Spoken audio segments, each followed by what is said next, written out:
Nah, kemudian ada satu ayat yang perlu untuk kita jelaskan.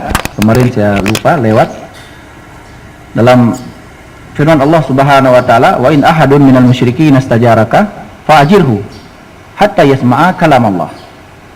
Jika ada salah seorang dari orang-orang musyrikin, orang-orang musyrikin meminta perlindungan kepada engkau, wahai Muhammad, maka berilah perlindungan hingga dia mendengar kalam Allah, firman Allah Subhanahu wa taala. Jadi kalau ada orang-orang kafir masuk ke negeri kaum muslimin, meminta perlindungan, berilah perlindungan. Jangan dilarang. Karena syariat ini memberi kebebasan, memberi perlindungan kepada mereka ketika dia meminta izin kepada pemerintah untuk masuk ke negeri kaum muslimin. Nah, hingga dia mendengar kalam Allah dalam ayat. Kalam Allah ini didengar dari siapa? Dari Allah. Dari malaikat. Kan tidak mungkin. Dari siapa yang mendengar? Didengarnya dari orang yang membaca Al-Quran. Sekarang orang yang membaca Al-Quran, nah, orang yang membacanya makhluk, tapi yang dibaca kalam Allah. Nah, di sini kenapa dibahas oleh para ulama? Karena ada orang-orang yang bermain-main dalam masalah ini.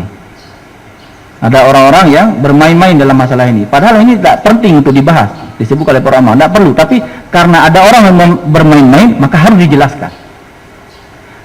Ketika kita mendengar bacaan Al-Quran, itu yang membacanya siapa? Makhluk.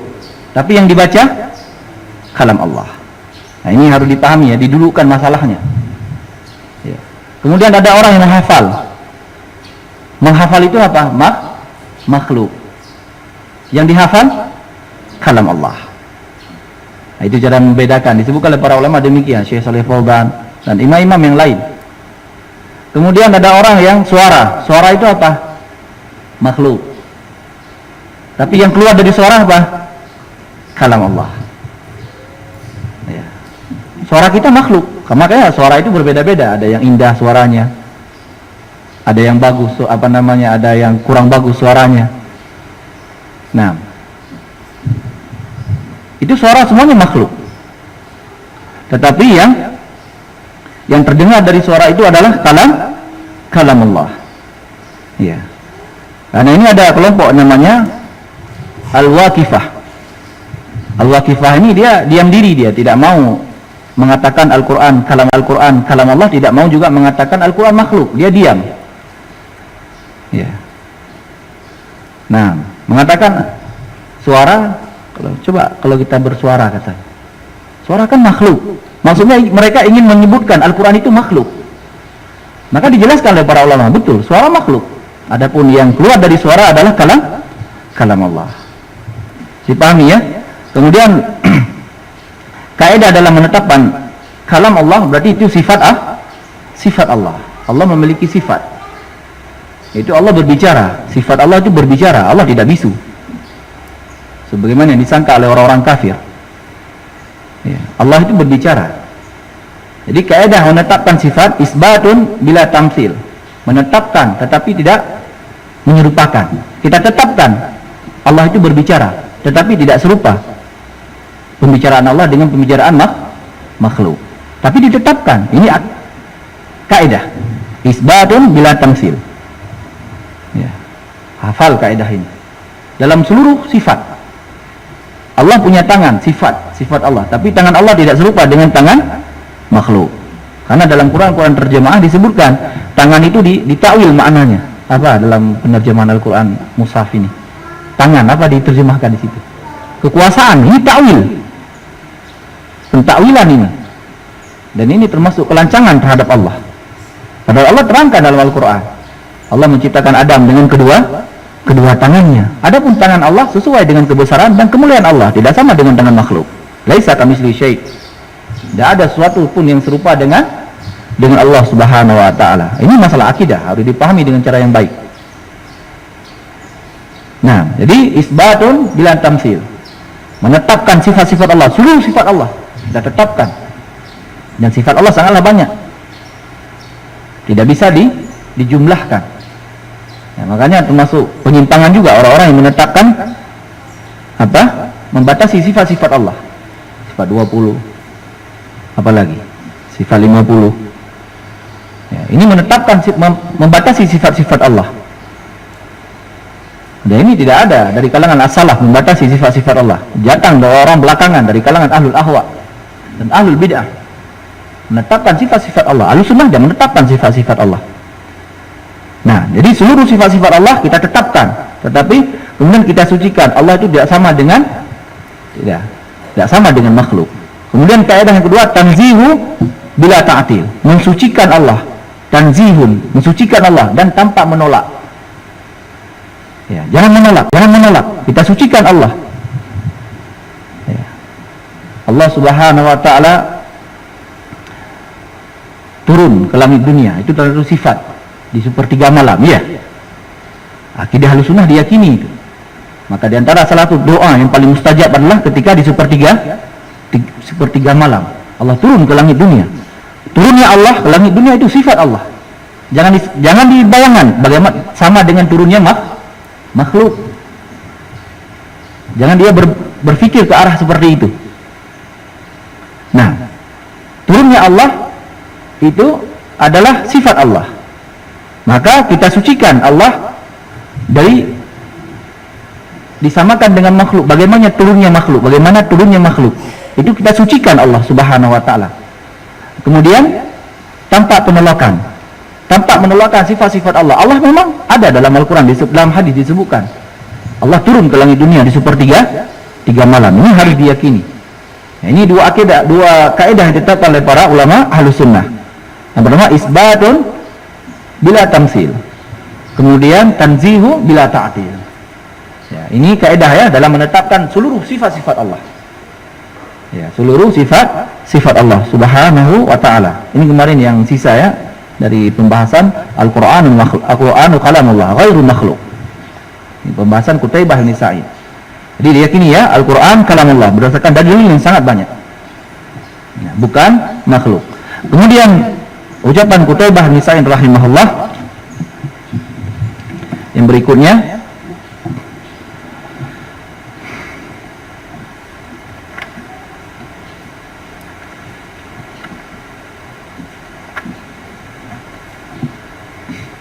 nah, kata Qutaibah bin Sa'id, wa alla nakhruja 'alal umara'i bisayf.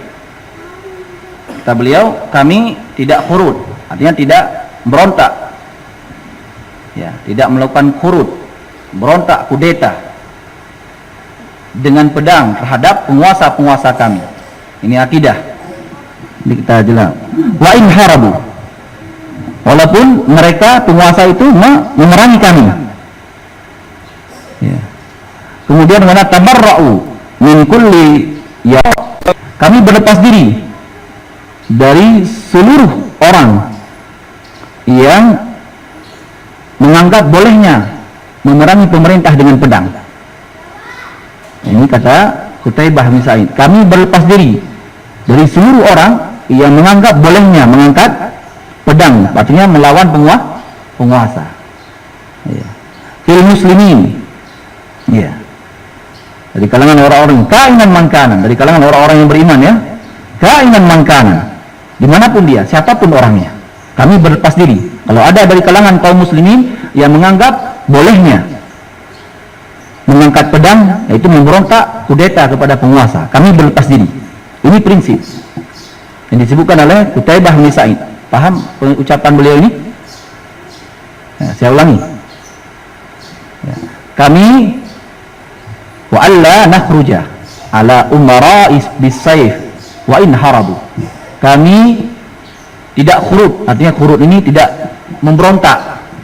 Akidah Ahlussunnah tidak memberontak, tidak kudeta kepada penguasa, walaupun penguasa itu menggolimi kami, memerangi kami. Perhatikan. Ya. Dan kami berlepas diri dari orang-orang yang menganggap bolehnya kudeta kepada penguasa.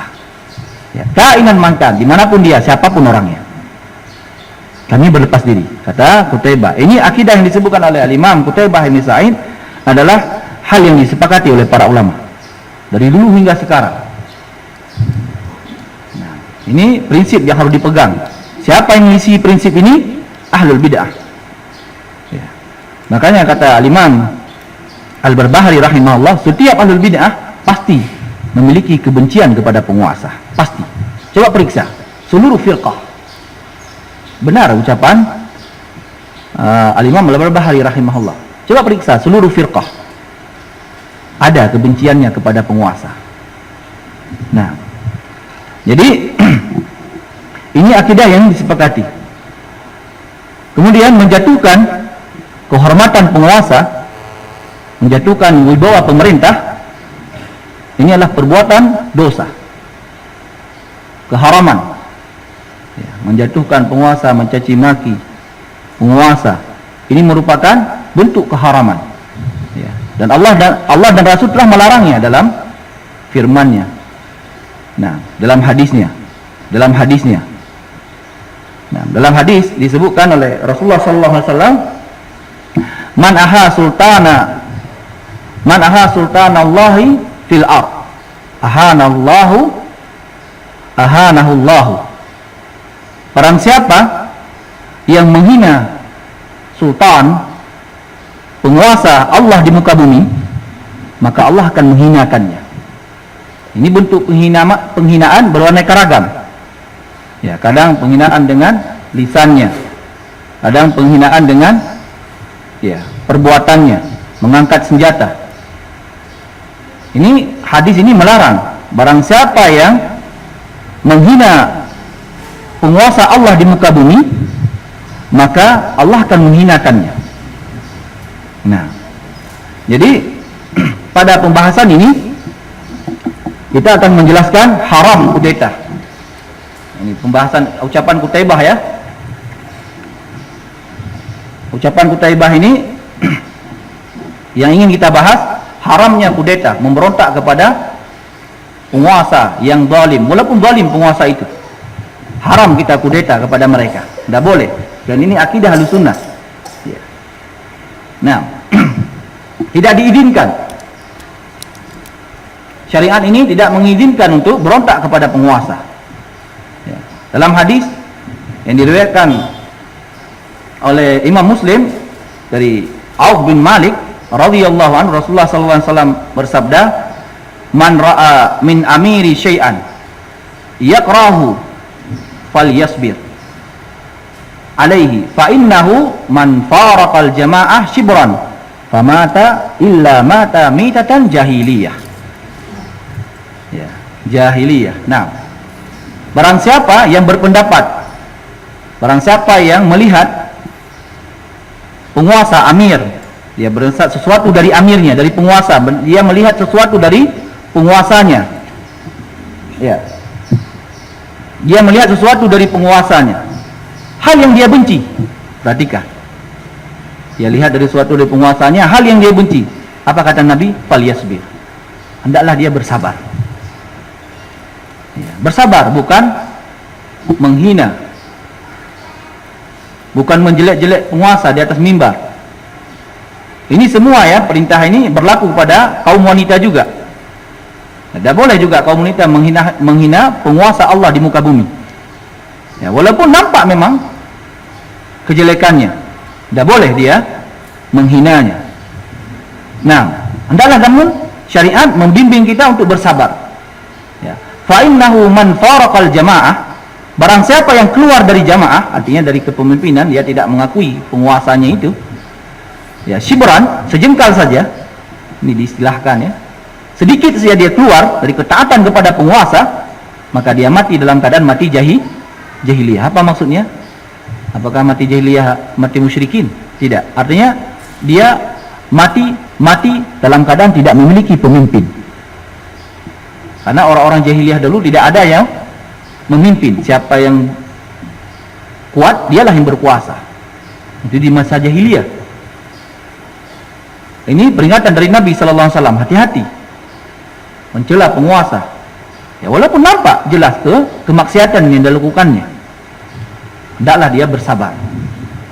Ini wasiat utusan Allah Subhanahu wa taala, manusia terbaik, contoh teladan kita. Ya, dalam menyikapi penguasa yang zalim, demikian caranya. Demikian caranya. Ini akidah yang disepakati oleh seluruh a'immah, imam-imam kaum muslimin.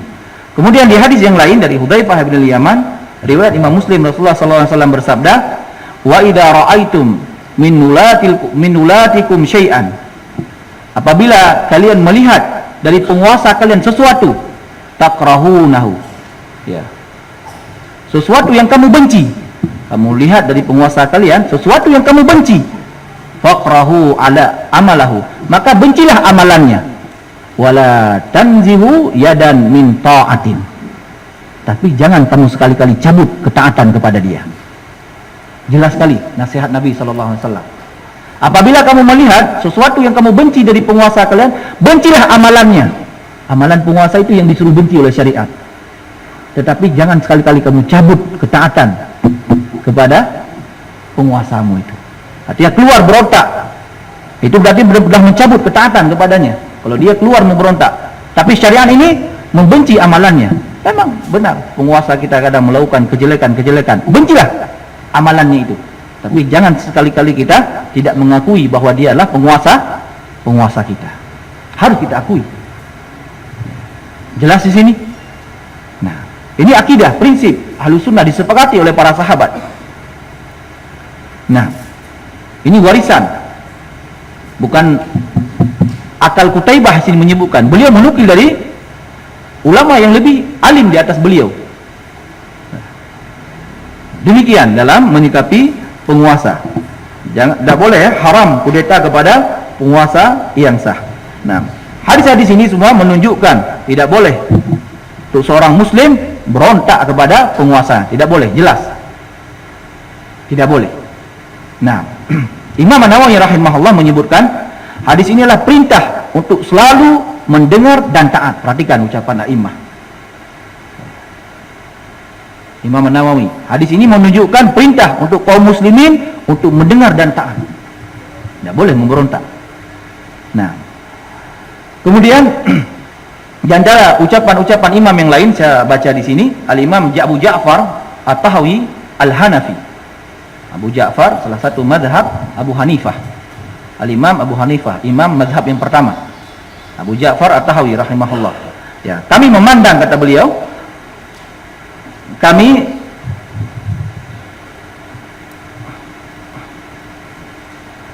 tidak boleh memberontak kepada pemimpin kami meskipun mereka berbuat zalim. Dan kami melihat tidak boleh memberontak kepada pemimpin kami meskipun dia berbuat zalim. Ini ucapan Abu Ja'far At-Tahawi Al-Hanafi rahimahullah. Kemudian ucapan Al-Imam Al-Ajurri. Al-Imam Al-Ajurri. Abu Ja'far ini kalau nggak salah beliau salah seorang ulama di abad keempat Hijriah. Jadi 400 tahun beliau jarak dengan Rasulullah sallallahu alaihi wasallam. Ya. Kemudian Imam Al-Ajurri rahimahullah, siapa saja yang menjadikan pemimpinmu, kata Imam Al-Ajurri, dari bangsa Arab maupun di ya, yang bukan Arab, perhatikan ya, yang berkulit hitam atau yang berkulit putih, perhatikan disebutkan siapapun yang menjadikan pemimpin kalian dari bangsa Arab atau selain bangsa Arab, dari suku ini atau selain suku ini, ya, suku ini atau suku ini, suku Jawa atau suku yang lain, ya, kulit hitam atau kulit putih, taat, kata beliau, tetap taat, ya, dalam perkara-perkara yang mengandung taatilah dalam perkara yang tidak mengandung kemaksiatan, walaupun hakmu didolimi, ya, punggungmu dipukul. Perhatikan ya, bagaimana kejamnya penguasa. Nah, sekarang penguasa kita kira-kira ada yang menahan hak kita? Ada enggak? Ya. Mungkin gaji lancar, alhamdulillah. Lambat 1 hari 2 hari biasa itu, ya kan? Nah, kemudian enggak pernah mungkin menyentuh kita, memukul. Nah, tapi demikian diistilahkan oleh Al-Imam Al-Ajurri rahimahullah. Ya, kehormatan kita tidak dilanggar, walaupun kehormatan kita dilanggar, kata beliau. Dan hartamu dia ambil, dirampas. Dengar dan taat. Bagaimana nasihat ulama Ahlus Sunnah terkait dengan ketaatan kepada penguasa. Ya. Ini ucapan Qutaibah rahimahullah, dan saya nukil juga ucapan-ucapan imam yang lain terkait ketaatan kepada penguasa. Kemudian Al-Imam Al-Qurtubi rahimahullah, Imam Al-Qurtubi, dia memiliki tafsir Al-Qurtubi, imam besar. Demikian juga yang menjadi pegangan mayoritas ulama ialah bahwa bersabar untuk tetap taat kepada pemimpin. Ini pegangan mayoritas seluruh ulama, disebutkan oleh Al-Imam Al-Qurtubi rahimahullah. Tetap taat walaupun pemimpin itu jahat. Ya, tidak boleh memberontak. Tetap taat. Ini ucapan Al-Imam Al-Qurtubi rahimahullah. Nah, demikian juga ucapan As-Sun'ani. Ini Sun'ani, ulama yang lahir pada tahun 1111 Hijriah. Mungkin dengan masa kita hampir sekitar berapa? 400 tahun ya. Ya, sekitar itu ya. Imam As-Sun'ani rahimahullah.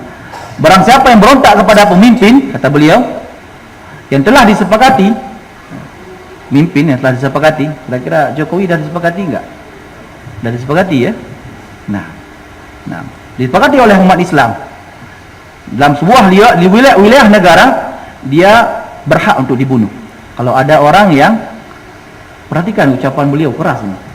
Kalau ada orang yang memberontak, kudeta kepada pemimpin yang telah disepakati, dia berhak dibunuh.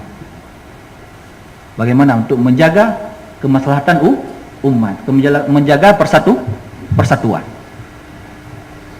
Nah, ya, demikian ucapan As-Sun'ani rahimahullah. Jadi keyakinan Ahlussunnah, ya, untuk ketaatan kepada penguasa ini merupakan hal yang telah disepakati. Bukan berarti di sini Ahlussunnah membenarkan kemungkaran, setuju dengan penguasa, tidak. Ketika perintah untuk taat dalam hadis dan ayat perintah untuk taat, bukan berarti Ahlussunnah ini adalah ridho dengan kemungkaran yang dilakukan oleh penguasa, tidak. Di dalam hadis disebutkan ketika ada kejelekan yang dilakukan oleh penguasa, benci amalannya itu, tapi jangan cabut kamu ketaatan kepada penguasa. Itu caranya. Kita benci kemungkaran yang dilakukan, tetapi ketaatan kepadanya tetap, jangan sekali-kali cabut. Nah, ini ucapan para ulama, dari seluruh para ulama. Masih banyak ulama-ulama lain yang menyebutkan tentang masalah ini. Baik, kemudian pembahasan kedua dari ucapan Qutaibah rahimahullah adalah berlepas diri dari siapa yang berpendapat tentang kebolehan mengangkat senjata terhadap kaum muslimin. Berlepas diri. Ya. Siapa saja yang berpendapat tentang kebolehan, ya, mengangkat senjata ya, terhadap kaum muslimin. Ya.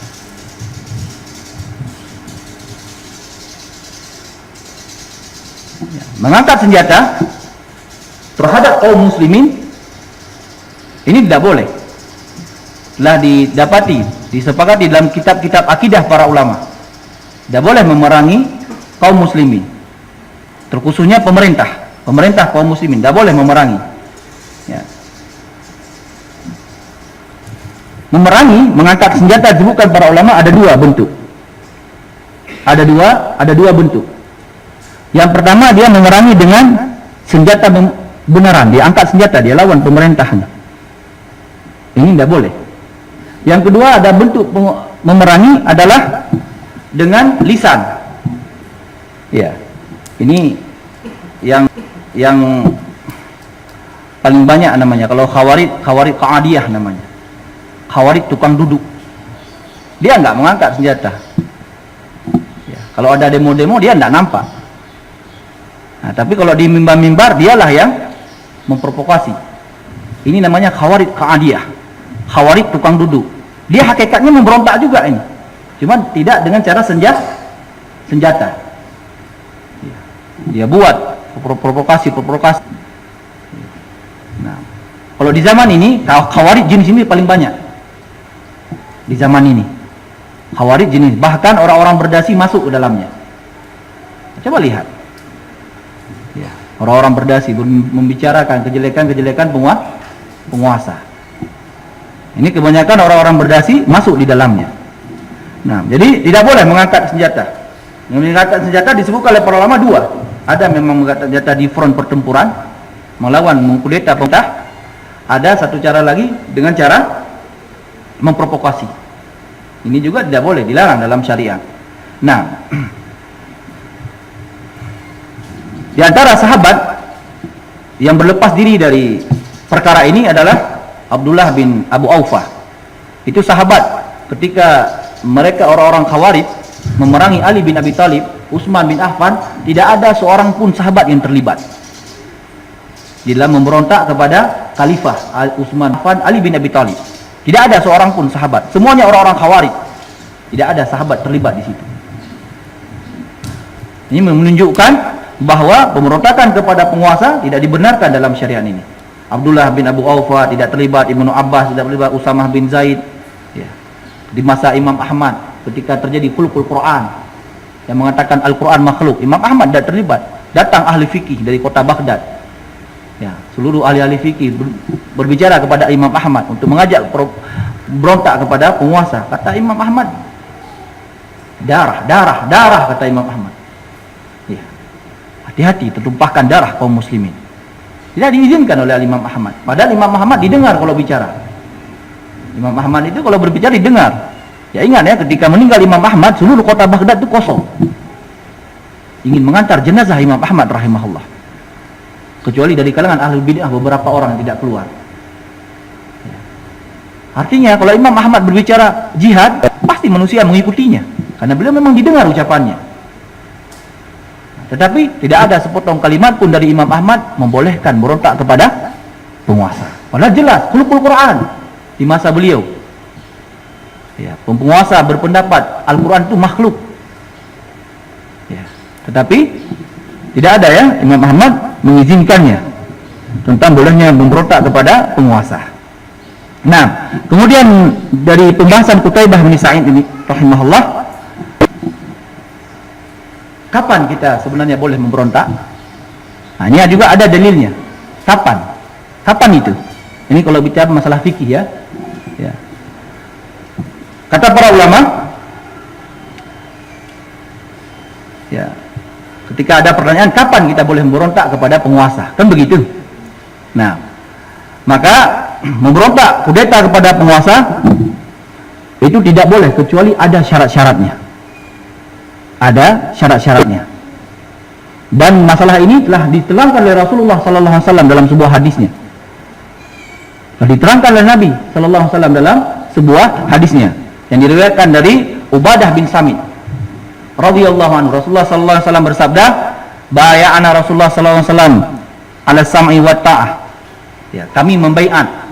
Baiat itu ucapan janji setia, itu baiat namanya. Ya, kami membaiat Rasulullah sallallahu alaihi wasallam untuk dengar dan taat. Fi mansyatina wa makrihina, pada dalam keadaan semangat walaupun dalam keadaan tidak suka.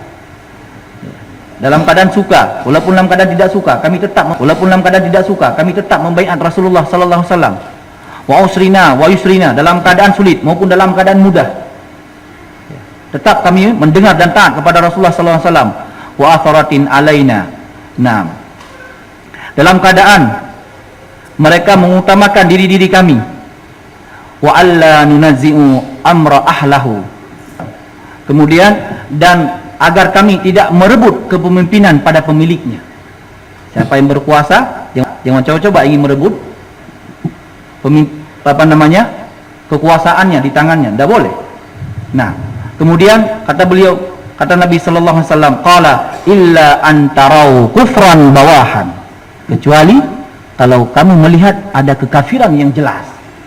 Dia akan kita terangkan ya, rinci dari kalimat ini. Indakum fihi minallahi burhan.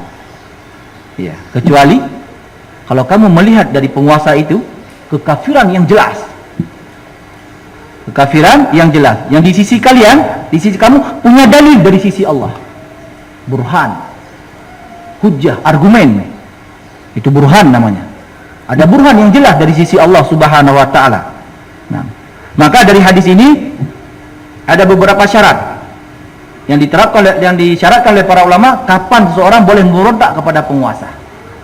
Terpenuhi syarat ini silahkan. Nah, yang pertama, ini kita terangkan satu persatu ya. Waman syatina wa makrahina. Iya. Jadi kita tetap taat dan dengan kepada penguasa walaupun dalam keadaan sulit, dalam keadaan suka maupun tidak suka. Tetap taat.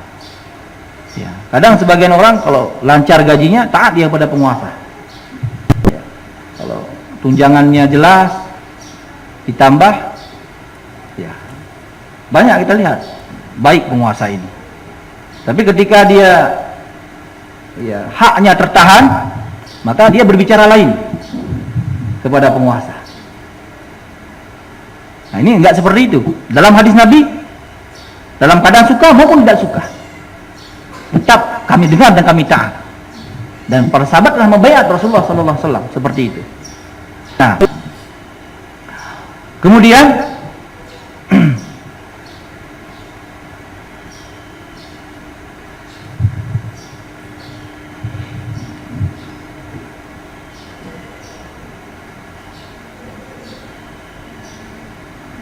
sebentar ya.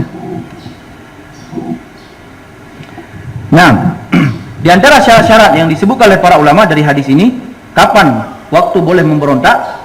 Yang pertama, illa anta. Apabila kamu yang pertama, illa anta, apabila kamu melihat. Jadi, ini betul-betul dilihat kekafiran itu, bukan cuma didengar. Kilawakal katanya dan katanya. Bukan cuma dia, memang betul-betul dia melihatnya. Iya. Apa yang dia lihat? Kekafiran. Betul-betul dia melihat dari pemimpin itu sebuah kekafiran. Nah, atau bukan dalam informasi dari koran. Ya, dia baca di koran, udah dia tuduh pemimpinnya adalah kafir. Tidak seperti itu. Maksud dari hadis ini memang betul-betul dia dilihat kekafiran itu. Ini syarat yang pertama. Nah, kalau sekarang kan banyak menuduh penguasa telah kafir, penguasa telah begini, kan telah kafir, penguasa telah begini, kan berita dari koran, didengar di televisi. Ya. Kadang orang-orang yang berbicara pun orang-orang yang penuh kebencian kepada penguasa.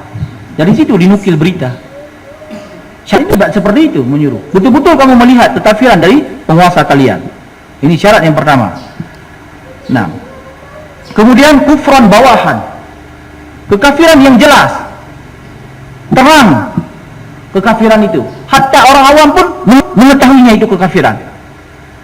Perhatikan syarat yang kedua. Kekafiran itu jelas, bukan di sisi ulama aja yang mengetahuinya, enggak. Di sisi masyarakat umum telah mengetahui bahwa itu amalan kekafiran yang dilakukan oleh penguasa. Ini syarat yang kedua. Nah, disebutkan oleh para ulama. Iya. Nah, kemudian intakum fihi burhan. Di sisi kalian ada dalil, memiliki bukti dari Allah, ada ditunjukkan dalam Al-Qur'an bahwa amalan itu adalah kafir. Dipahami? Dari hadis atau dari ayat Al-Qur'an bahwa amalan yang dilakukan oleh penguasa itu adalah amalan yang kafir. Ditunjukkan bukti dari Al-Qur'an. Ada bukti dari sisi Allah. Bukan dari sisi pribadi kita. Menuduh itu amalan kafir, ini amalan kafir. Dari siapa? Dari kata si fulan, tidak. Tapi memang dari sisi Allah. Datang dalil itu menunjukkan amalan itu adalah amalan yang kafir. Ditunjukkan dalilnya, dalil yang jelas, bukan dalil samar-samar. Dalil yang jelas, bukan yang dalil bisa memiliki makna lain, tidak, tapi dalil yang jelas. Maka disebutkan dalam hadis, indakum fihi minallahi burhan, yang pada kalian memiliki dalil, fihi padanya ada dalil dari sisi Allah Subhanahu wa taala, burhan, bukti yang terang. Ini syaratnya yang disebutkan oleh para ulama. Kemudian syarat yang berikutnya, yang keempat adalah memiliki kekuatan. Kalau dia hendak memberontak kepada penguasa, maka kaum muslimin dia harus memiliki kekuatan. Ya. Dia tidak boleh meminta bantuan dari negara lain. Ini syarat yang disebutkan oleh para ulama, disepakati. Tidak boleh meminta bantuan kepada negeri yang lain. Dia dari pribadinya, dari negeri sendiri memiliki kekuatan untuk menggulingkan penguasa tersebut. Ya.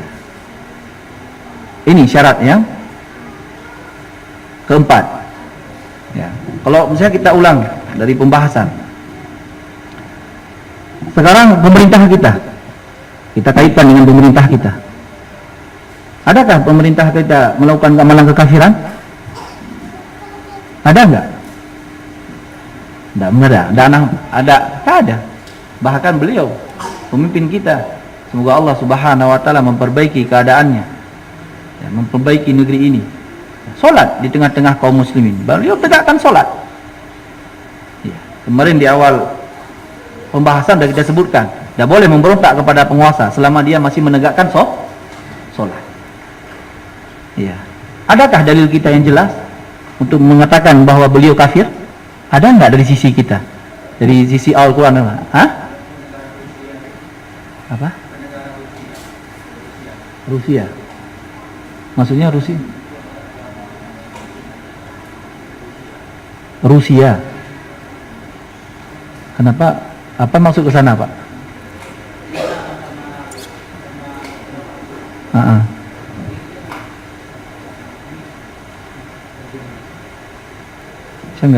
Saya nggak paham.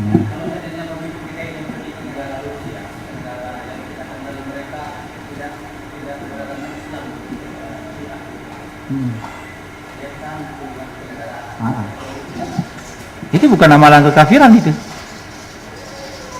Bukan amalan kekafiran dia datang ke negeri orang-orang kafir, bukan. Mana dalil-dalil Quran bahwa itu adalah amalan kekafiran? Jelas nggak dari dalil Quran? Nah, ya. Jadi kita dari hadis ini kita kaitkan dengan penguasa kita. Ya. Tidak ada pada pemimpin kita ada amalan kekafiran, tidak ada didapati. Tidak ada dalil yang kuat dari firman Allah, dari hadis Nabi SAW, beliau adalah telah keluar dari Islam. Tidak. Kemudian memiliki kekuatan. Ya. Ada enggak kekuatan kita untuk menjatuhkan beliau? Tidak ada, tidak terpenuhi. Banyak syarat yang tidak terpenuhi. Ya. Banyak syarat yang tidak terpenuhi. Nah, kemudian diantara syarat yang lain, kalau dia memberontak, tidak terjadi bahaya yang lebih besar. Kalau dia memberontak membuat kaum muslimin lebih banyak korbannya, itu tidak diizinkan untuk memberontak. Ya. Nah, jadi sebenarnya ini pembahasan fikih. Kalau kita sebutkan pembahasan fikih yang disebutkan oleh para ulama. Tapi tidak ada sepanjang sejarah orang yang memberontak kepada penguasa itu membawa kebaikan, tidak ada. Coba tunjukkan sepanjang sejarah. Ya. Yang memberontak kepada penguasa tidak ada membawa kebaikan, tidak ada. Ini pola pembahasan fikih betul kalau terpenuhi syarat-syarat ini. Tapi tidak ada panjang sejarah melakukannya, membawa kebaikan orang-orang yang memberontak kepada penguasa. Hah? Masa Orde Baru.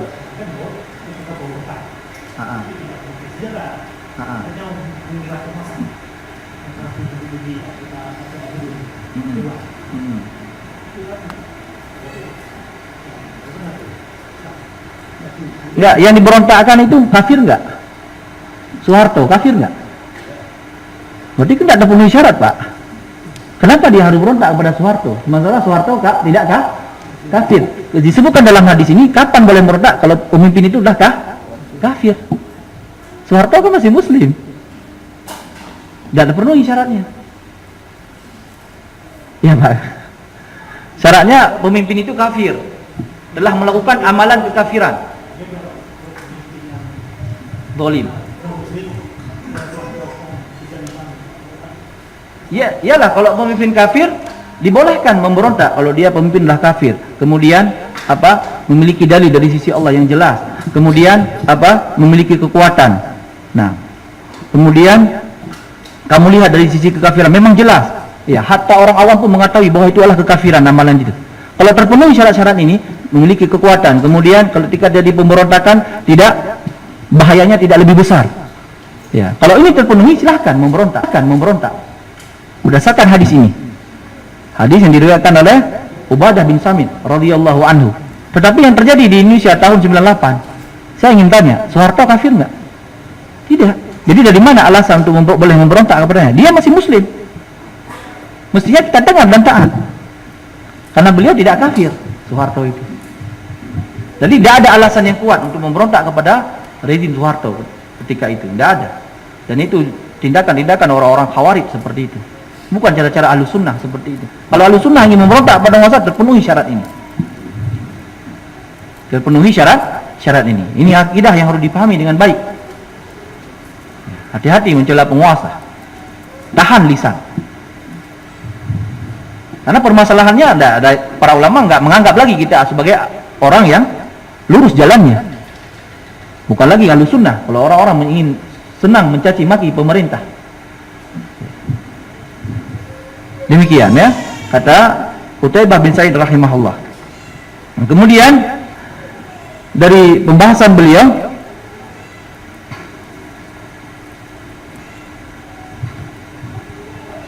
nah, ucapan Qutaibah yang berikutnya tentang afdalul hadil ummah. Ini pembahasan yang lain ya. Keutamaan para khalifah Rasulullah SAW. Keutamaan para khalifah Nabi sallallahu alaihi wasallam. Ini akidah. Disebutkan oleh Qutaibah bin Sa'id rahimahullah, afdalu hadil ummah ba'da nabiyyiha Abu Bakrin, summa Umar, summa Utsman. Seutama-utama umat setelah Nabi Muhammad sallallahu alaihi wasallam adalah Abu Bakar.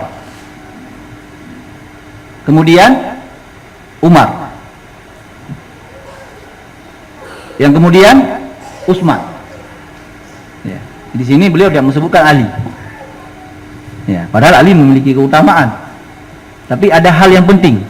Karena beliau di sini bukan ingin membahas ke sisi keutamaan, bukan. Tapi beliau Qutaibah ingin membahas sisi kekhalifahan, kepemimpinan. Ya. Ini penekanan permasalahan di sini. Karena banyak ada dari manusia, dari umat ini yang tidak mengakui setelah wafat Nabi, tidak mengakui kekhalifahan Abu Bakar. Makanya ini akidah ini disepakati oleh para ulama. Menyelisih prinsip ini bukan lagi dia berjalan di atas jalan yang lurus. Hati-hati. Makanya dalam buku-buku akidah diterangkan permasalahan ini, disepakati oleh para ulama. Nah, jadi afdhalul ummah, seutama-utama umat setelah Nabi Muhammad sallallahu alaihi wasallam adalah Abu Bakar.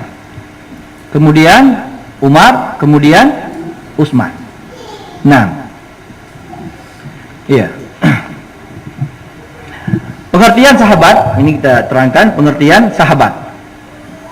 Ya. Ada yang tahu pengertian sahabat? Apa pengertian sahabat?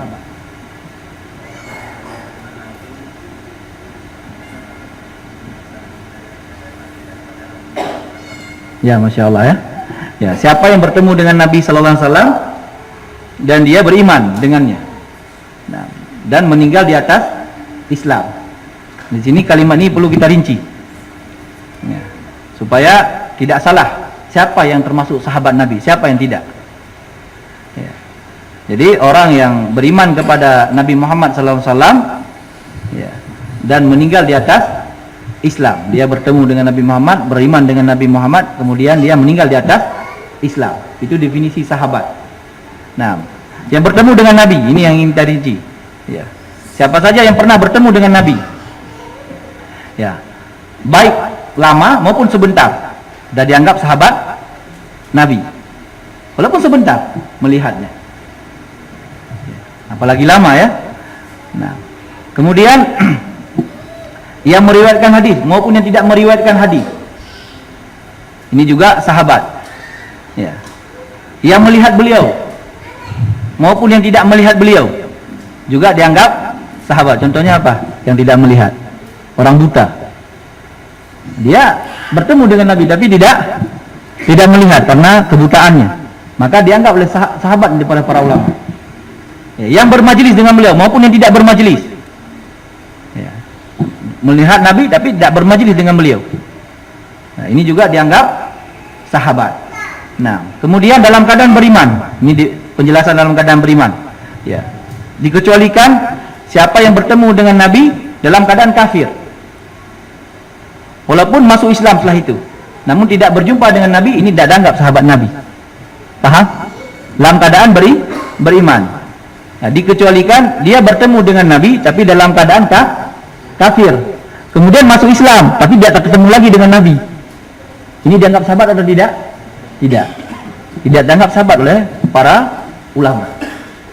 Nah, kemudian yang dengannya terkecualikan dengannya siapa yang berjumpa dengan Nabi sallallahu alaihi wasallam tetapi beriman dengan selain beliau.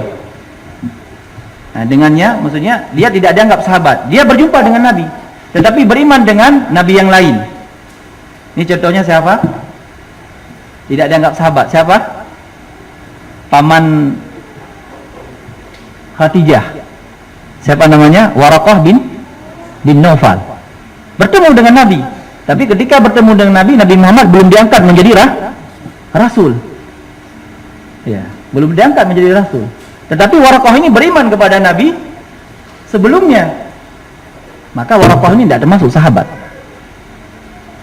Tidak termasuk sahabat. Nah, kemudian berikutnya meninggal di atas Islam. Ya, dia beriman, bertemu dengan Nabi, beriman, kemudian meninggal di atas Islam. Ya, dikecualikan. Ya, dikeluarkan dari keimanan, tidak dianggap lagi sahabat. Dia bertemu dengan Nabi, kemudian dia murtad. Nah, ini ada orang-orang yang murtad setelah dia beriman dengan Nabi, kemudian dia murtad. Ya, seperti di sini disebutkan Ubaidillah bin Jahsin, suami Ummu Habibah. Suami Ummu Habibah, beliau pergi ke Ethiopia kemudian masuk Kristen dan meninggal di Ethiopia. Ini tidak dianggap lagi Nabi, sahabat. Dia bertemu dengan Rasulullah SAW, tapi kemudian murtad. Nah, dan Abdullah bin Khattal juga demikian, bertemu dengan Nabi, beriman, kemudian kafir. Na'udzubillah ya. Kemudian Rabi'ah bin Umayyah bin Khalaf, demikian juga, bertemu dengan Nabi, kemudian murtad, mati dalam keadaan di luar Islam. Ini tidak dianggap sahabat. Nah, namun bagaimana? Ada sebuah pendapat kalau dia bertemu dengan Nabi, beriman dengan Nabi, kemudian dia murtad, kemudian beriman lagi, tapi tidak lagi berjumpa dengan Nabi. Ini gimana? Dianggap sahabat? Hah? Dia paham ya? Dia beriman dengan Nabi, bertemu dengan Rasulullah SAW, kemudian dia murtad, kemudian masuk Islam lagi, tapi Nabi telah meninggal. Ya, tidak lagi bertemu dengan Nabi SAW. Apakah dianggap ini orang yang sahabat Nabi? Nah, seperti Ayyas bin Qais, seorang perawi hadis, ya, meriwayatkan hadis dari Nabi SAW, Ayyas bin Qais. Tapi para ulama ahlul hadis menganggap beliau sahabat, menganggap tidak dihitung sahabat. Dia pernah bertemu dengan Nabi, kemudian murtad, kemudian dia beriman lagi, namun tidak berjumpa dengan Nabi. Tapi ulama ahlul hadis menganggap adalah sahabat, seperti Ayyas bin Qais. Nah, beliau meriwayatkan hadis, diriwayatkan dalam Musnad Imam Ahmad, sahabat ini, Ayyas bin Qais radhiyallahu anhu. Nah, ini definisi sahabat. Jadi definisi sahabat, dia bertemu dengan Nabi dan beriman dengan Nabi sallallahu alaihi wasallam dan mati dalam keadaan Islam. Adapun rincian-rincian telah kita sebutkan. Baik. Kemudian pembahasan berikutnya dari keutamaan para khalifah Rasulullah sallallahu alaihi wasallam adalah urutan yang terbaik dari umat Islam, khalifah dan keutamaannya ya. Nah, ini yang ingin kita bahas. Urutan yang terbaik adalah Abu Bakar, kemudian Umar, kemudian Utsman, kemudian Ali ya. Nah, ini khalifah yang disepakati. Ini jangan coba-coba menyelisihinya ini. Siapa yang menyelisihinya, maka dia dari kalangan ahlul bid'ah. Ya, karena ahlul bid'ah yang menyelisihi kesepakatan para ulama ini. Nah,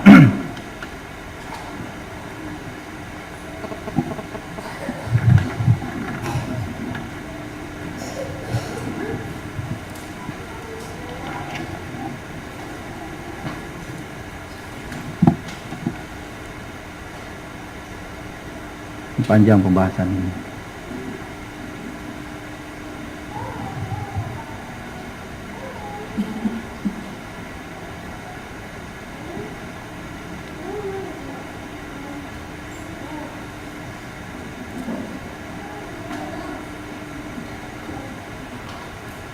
Nah, dalam firman Allah Subhanahu wa taala, bahaya menyelisih kesepakatan ini, menyelisih sahabat, itu disebutkan dalam surah An-Nisa dalam ayat 115, wa may yushaqiqi rasul min ba'di ma tabayyana lahul huda wa nuslihi wa ghairu sabilil mu'minin wa nuslihi jahannam wa sa'at masira. Hati-hati ya orang-orang yang menyelisih rasul. Ya, setelah nampak kejelasan petunjuk baginya, telah jelas petunjuk baginya, dan dia menyelisih rasul. Nah, kemudian menyelisih jalan-jalan orang-orang yang beriman. Siapa di sini? Jalan orang-orang yang beriman adalah sahabat. Ayat ini turun terkait dengan mereka. Hati-hati menyelisih jalan para sahabat. Ya. Nuwaslihi jahannam. Nuwalli matawalla. Allah akan memalingkan kemana arah berpalingnya. Wa nuslihi jahannam wa sa'at masira. Dan Allah akan memasukkan dia ke dalam neraka jahannam, dan neraka jahannam itu seburuk-buruk tempat kembali. Jadi dalam ayat ini, ya, hati-hati menyelisihi kesepakatan para sahabat. Dan kesepakatan para sahabat, khalifah yang paling utama setelah para nabi, setelah Nabi Muhammad adalah Abu Bakar, kemudian Utsman, kemudian Umar, kemudian Utsman. Ini dari sisi kekhalifahan, bukan dari sisi keutamaan. Nah, kemudian ini disebut oleh para ulama wilayatul ahad, pelimpahan kekuasaan. Kata Nabi sallallahu alaihi wasallam, ketika meninggal Nabi sallallahu alaihi wasallam, langsung menuju pimpinan kaum muslimin, khalifah setelah beliau adalah Abu Bakar. Ini namanya pelimpahan kekuasaan. Ini yang ada syariatnya. Ya, pelimpahan kekuasaan. Ya. Jangan orang-orang berkata itu monarki katanya. Nah, seperti yang diterapkan di sebagian negara Islam. Nah, katanya ini pimpinan monarki katanya.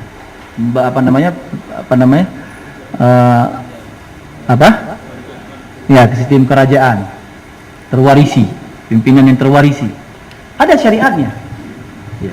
Rasulullah SAW ketika pada perang, ketika meninggal ini yang memegang bendera ini, ketika yang memegang ini yang memegang bendera ini, ketika meninggal ini yang memegang bendera ini, dijelaskan oleh Nabi SAW. Ini pelimpahan kekuasaan. Ya, dan ini lebih bagus sebenarnya.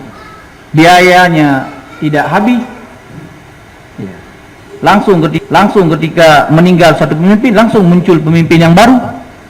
Ya, sebagaimana di Saudi, ketika Raja Abdullah meninggal, langsung muncul di pertengahan malam meninggal Raja Abdullah, di pagi hari dah ada muncul raja baru, itu Raja Salman. Ya, tidak menelan biaya untuk memilih pemimpin. Ya, coba kalau misalnya di negeri ini memilih pemimpin menelan biaya, mungkin biaya itu kalau dibangun satu kota bisa terbangun. Ya, biaya yang dikeluarkan untuk memilih suatu pemimpin. Maka pelimpahan kekuasaan itu ada syariatnya. Jangan dibilang monarki. Ya. Ini orang-orang yang tidak jauh dari bimbingan, ya tuduh syariat Islam itu, cara-cara Islam pelimpahan kekuasaan itu sistem monarki gitu. Ya. Berbahaya ya dia berbicara seperti itu, karena ini ada tuntunannya. Nah, kemudian ya ketika Abu Bakar meninggal, ini kisah sedikit ya. Ketika Abu Bakar meninggal, Abu Bakar meminta kepada Aisyah untuk dikebumikan di di sisi sahabatnya, yaitu Rasulullah sallallahu alaihi wasallam. Ya, Rasulullah meninggal di kamar Aisyah. Nah, ini khusus Nabi ya. Nabi kalau meninggal dia dikebumikan di mana dia meninggal. Nah, itu khusus Nabi. Adapun selain Nabi maka dikumpulkan di pekarangan umum. Di pekuburan tempat makaman umum. Ya, tidak liar pekuburan kaum muslimin. Ada tempat-tempatnya. Ya. Kalau orang sekarang lain. Kalau dia wakafkan tanah masjid, nanti dia pesan, dia wasiatkan kalau meninggal tanah aku di tanah wakafnya katanya. Nah, ini tidak ada tuntunannya seperti itu dalam syariat Islam. Ya. Nah, ketika Abu Bakar meninggal, hakikatnya Abu Bakar dikebumikan di pekarangan umum, tetapi beliau meminta izin kepada Aisyah. Karena Aisyah pemilik rumah. Aisyah itu pemilik rumah, meminta izin kepada untuk dikebumikan di sisi Rasulullah SAW, dan Aisyah mengizinkannya. Kemudian juga meninggal Umar. Ya, meninggal Umar meminta izin kepada Aisyah untuk dikebumikan di antara dua sahabatnya ini, Rasulullah dan Abu Bakar. Nah, sebenarnya Aisyah di dalam satu riwayat disebutkan sebenarnya Aisyah dirinya kepingin dikebumikan di samping suaminya. Tetapi Aisyah tahu Umar itu luar biasa keutamaan Umar. Ya, dalam di sisi umat ini.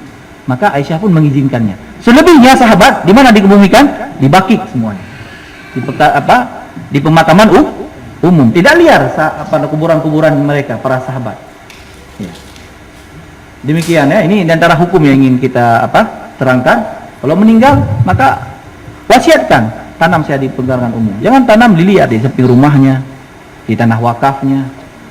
Ya, walaupun itu amalan kebaikan, tetapi tidak layak kuburannya ditanam di situ, apalagi di pekarangan masjid.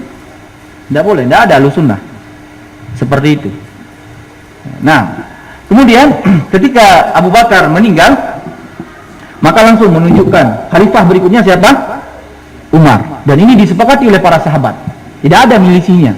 Abu Bakar menunjukkan setelah meninggalku Umar menjadi khalifah, dan para sahabat semua mensepakatinya. Tidak ada yang mengingkarinya. Berarti hal yang disepakati dua khalifah ini tidak ada yang berselisih. Abu Bakar dan Umar. Kemudian ketika Umar meninggal, ditikam oleh siapa? Abu Lu'lu'ah, ya, Al-Majusi. Ya, Abu Lu'lu'ah Al-Majusi. Maka ketika di sakitnya beliau menunjuk khalifah 6 orang oleh Umar. Nah, yang pertama siapa? Utsman. Yang kedua Ali. Yang ketiga Abdurrahman bin Auf. Abdurrahman dulu Ubaidullah Talha bin Ubaidillah. Talha bin Ubaidillah. Yang keempat Abdurrahman bin Auf. Yang kelima Zubair bin Awam. Yang keenam siapa?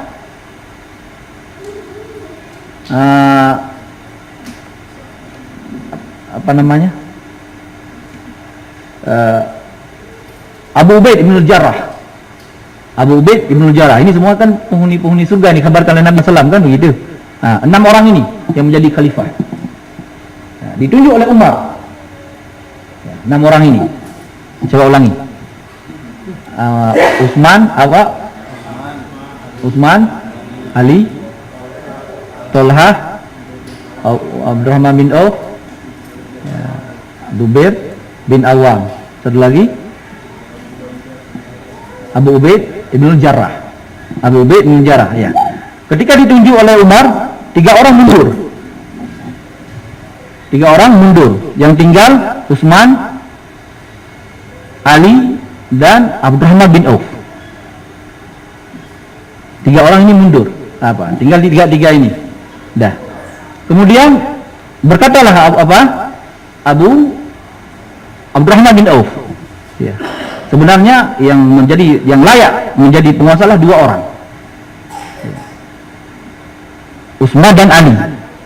Kemudian Abdurrahman bin Auf mengundurkan diri. Ya. Dan beliau ini masa-masa yang paling sulit di kehidupan beliau.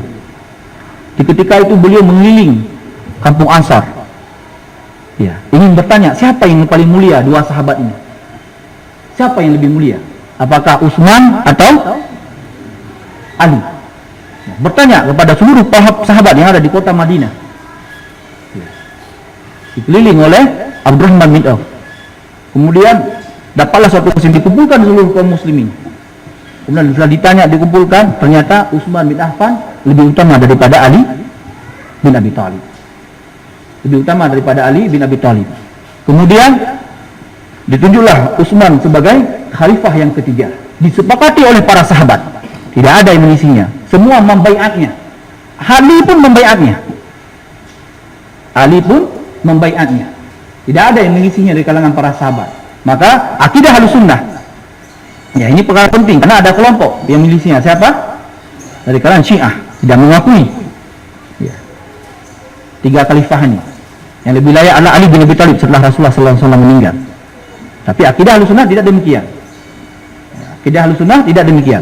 Maka dibaiatlah Utsman bin Affan radhiyallahu anhu. Ali pun membaiatkannya. Maka apa yang disebutkan oleh Qutaibah bin Sa'id rahimahullah adalah khalifah yang paling utama setelah Nabi adalah Abu Bakar. Yang kedua Utsman. Yang kedua Umar. Yang ketiga Ali. Yang ketiga Utsman. Yang kedua astagfirullah. Yang kedua setelah Rasulullah, yang pertama Abu Bakar, yang kedua Umar, yang ketiga Utsman. Nah, ini khalifah yang disepakati. Adapun yang keempat ini tidak perlu dibahas lagi, sudah jelas, adalah Ali bin Abi Thalib. Adapun dari sisi keutamaan, ada dalam riwayat Ali lebih utama daripada Utsman. Tetapi kesepakatan ini tertolak. Ya. Setelah dikumpulkan hadis-hadis semuanya, ternyata Utsman juga lebih utama daripada Ali dalam sisi keutamaan. Ya, dalam sisi keutamaan. Kemudian di sini akan kita sebutkan keutamaan Abu Bakar. Ya, keutamaan Abu Bakar. Ini perlu kita ketahui keutamaan sahabat ini. Radhiyallahu anhu. Dalam hadis Mas'ud, riwayat Imam Muslim, Rasulullah SAW bersabda, annahu qala lau kuntu muttakhidan min ummati ahadan khalilan lattakhadtu Abu Bakrin. Ya, kata Nabi sallallahu alaihi wasallam, seandainya aku boleh menjadikan di sisiku ada seorang kekasih, maka aku jadikan Abu Bakar sebagai kekasihku. Kata Nabi. Ini diantara sisi keutamaan.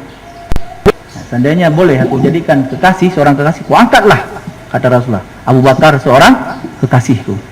Nah, dalam hadis Amr bin As, riwayat Imam Muslim, Rasulullah SAW bersabda, ayun nas ahabbu ilaika, qala Aisyah, qultu min rijalin, qala abuha, qultu thumma Umar, fa'adda rijalan. Nah, ayuhun, siapa manusia yang paling kau cintai wahai Rasulullah sallallahu alaihi wasallam? Ya. Maka beliau menjawab, dari kalangan wanita Aisyah. Kata Nabi, ya, wanita manusia yang paling beliau cintai dari kalangan wanita Aisyah, kata Rasulullah. Dari kalangan laki-laki abuha, bapaknya. Siapa bapak Aisyah? Abu Bakar. Ini dari kalangan laki-laki yang paling dicintai oleh Rasulullah adalah Abu Bakar. Ya. Qultu summa, kemudian siapa oleh Rasulullah? Umar. Kemudian beliau menyebutkan beberapa laki-laki yang lain. Ya. Tapi ini urutannya. Laki-laki yang paling beliau cintai adalah Abu Bakar. Ya. Radhiyallahu anhu. Nah, di sisi lain Abu Bakar adalah laki-laki yang paling pertama masuk Islam. Itu perlu diketahui. Utama Abu Bakar. Di kalangan laki-laki yang tua ya, adalah Abu Bakar yang pertama kali masuk Islam. Nah, Al-Kalbi rahimahullah menyebutkan dalam surah At-Taubah, as-sabiquna awwalu minal muhajirin wal ansar walladzina tabauhum bi ihsan radhiyallahu anhum. Ayat ini terkait dengan Abu Bakar. Disebutkan oleh Al-Kalbi rahimahullah, seorang imam. Ya, dalam surah At-Taubah ayat 100. Ini ayat ini terkait dengan Abu Bakar radhiyallahu anhu. Nah, dan Ibnu Mas'ud radhiyallahu anhu menyebutkan orang yang pertama menampakkan Islam dengan pedang adalah Rasulullah dan Abu Bakar. Yang pertama menampakkan Islam dengan pedang. Artinya bersikap keras terhadap musyrikin. Ini dua orang, Rasulullah dan Abu Bakar. Nah, demikian juga ucapan Ali yang lainnya. Ucapan Ali, siapa yang kata Ali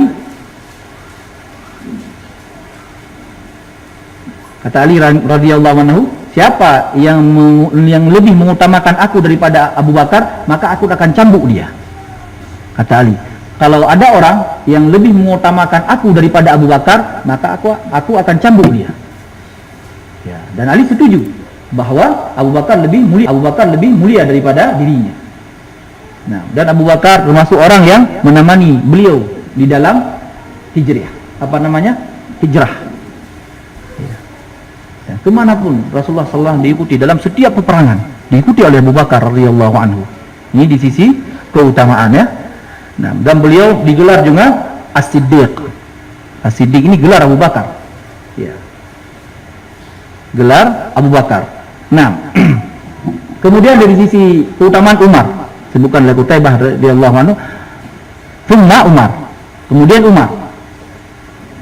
Ya, Umar dalam hadis dari Ibnu Abbas riwayat Imam Muslim, Rasulullah SAW menyebutkan, ya, jitu ana wa Abu Bakrin wa Umar, wa dakhaltu ana wa Abu Bakrin wa Umar, wa kharajtu ana wa Abu Bakrin wa Umar.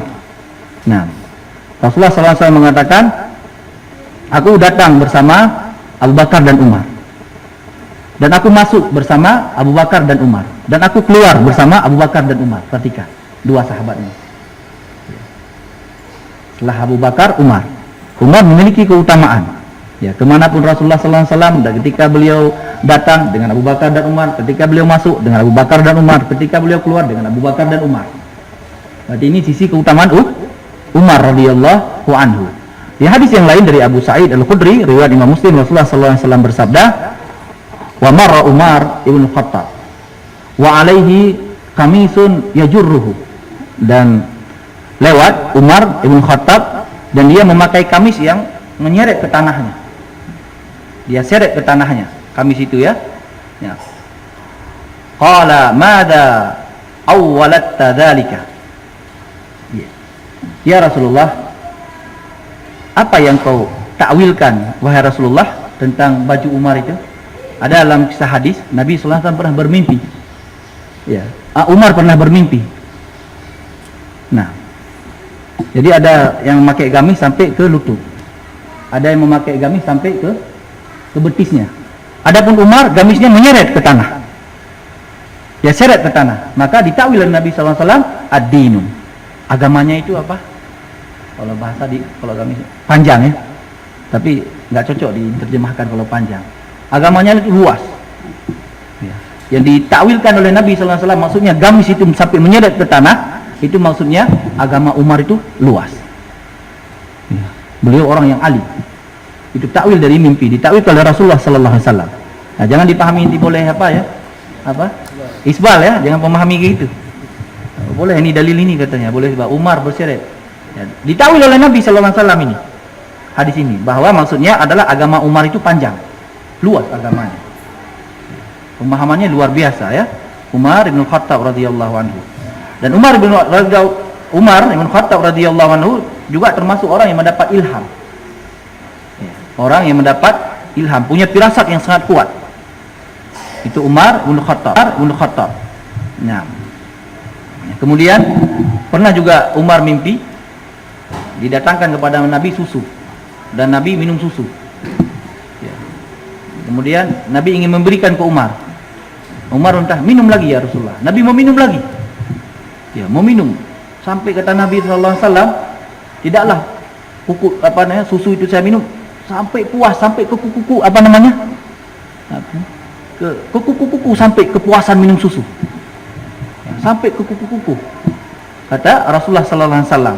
Nah, kemudian yang lebihnya dari susu itu dikasih ke Umar. Maka apa takwilnya wahai Rasulullah? Adalah itu ilmu. Ya, yang sisa susu itu dikasih ke Umar. Takwilnya maksudnya itu ilmu. Ini diantara kelebihan Umar radhiyallahu anhu. Nah, dan Umar banyak ya, ini kita baca apa yang kira-kira bisa kita baca. Nah, Umar itu termasuk pemuka di surga, penduduk surga, pemuka. Umar ibn Khattab radhiyallahu anhu dan Abu Bakar. Dua orang ya pemuka dalam surga, Abu Bakar dan Umar. Nah, ya. Kemudian keutamaan Utsman disebutkan oleh Qutaibah, summa Utsman. Ya, kemudian Utsman radhiyallahu anhu, dalam hadis Aisyah radhiyallahu anhu, riwayat Imam Muslim, Rasulullah sallallahu alaihi wasallam bersabda, "Anna Aisyah qalat, kana Rasulullah sallallahu alaihi wasallam muttaji'an." Sesungguhnya Aisyah radhiyallahu anha berkata, Rasulullah sallallahu alaihi wasallam berbaring, beliau muttaji'an, berbaring fi baiti, di rumahku, di rumah Aisyah maksudnya, kasifa'an an fakhidaihi au saqaihi, dan Nabi sallallahu alaihi wasallam tersingkap pahanya atau betisnya. Ya, Nabi tinggal di rumah Aisyah dalam keadaan berbaring, tersingkap paha dan betisnya. Kemudian masuk Abu Bakar. Dari hadis yang panjang ya, ini saya ringkas. Masuk Abu Bakar, Nabi tidak menutup paha dan betisnya. Nah, kemudian Abu Bakar bertanya tentang hajatnya, kemudian Nabi menjawab, kemudian keluar. Kemudian masuk Umar, Nabi pun tidak menutup betisnya. Ya, tidak menutup betisnya. Ya, kemudian Umar pun bertanya, selesai hajatnya keluar. Ya, kemudian masuk Utsman. Tsumma istara'na Utsman, kata Aisyah, ketika Umar minta izin masuk ke rumah, fajalasa Rasulullah sallallahu alaihi wasallam wasawa thiyabahu. Kemudian Nabi pun duduk dan merapikan pakaiannya. Ketika masuk Utsman. Ketika masuk Abu Bakar, Nabi biasa aja, pahanya tersingkap. Ketika masuk Abu Bakar pun Umar pun demikian. Tapi ketika masuk Utsman, beliau menutup, membaguskan pakaiannya. Qalat Aisyah, berkata Aisyah, dakhala Abu Bakar. Ya. Wahai Rasulullah, ketika masuk Abu Bakar begini, kamu tidak mempedulikannya. Ketika masuk Umar pun demikian dan demikian. Tapi kenapa? Ya. Wa dakhala Utsman fajalasta sawaita thiyabaka. Ketika masuk Utsman, engkau merapikan pakaianmu. Faqala, berkata Nabi sallallahu alaihi wasallam, ala istahi min rajulin tastahina minhul malaikah. Kata Nabi sallallahu alaihi wasallam, tidakkah aku malu ya kepada laki-laki ini yang malaikat pun malu kepadanya. Subhanallah ya, ini keutamaan Utsman. Malaikat malu kepada Umar. Tidakkah aku malu? Nah, ya, jadi Nabi merapikan pakaiannya.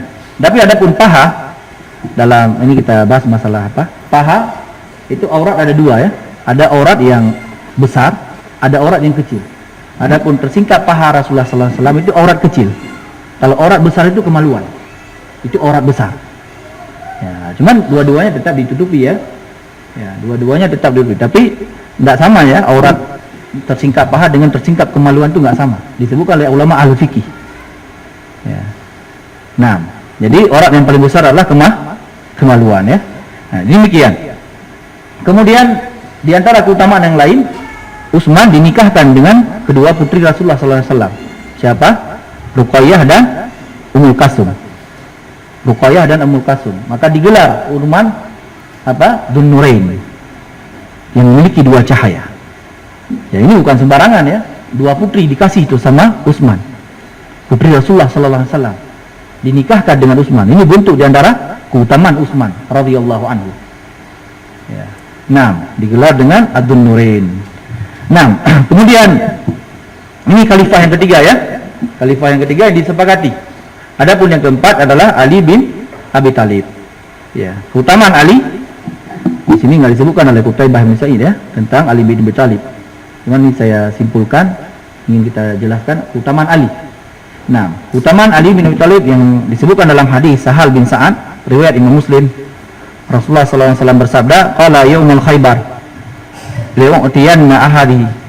Ya, yaitu pada hari Khaibar, peperangan Khaibar. Ya, Nabi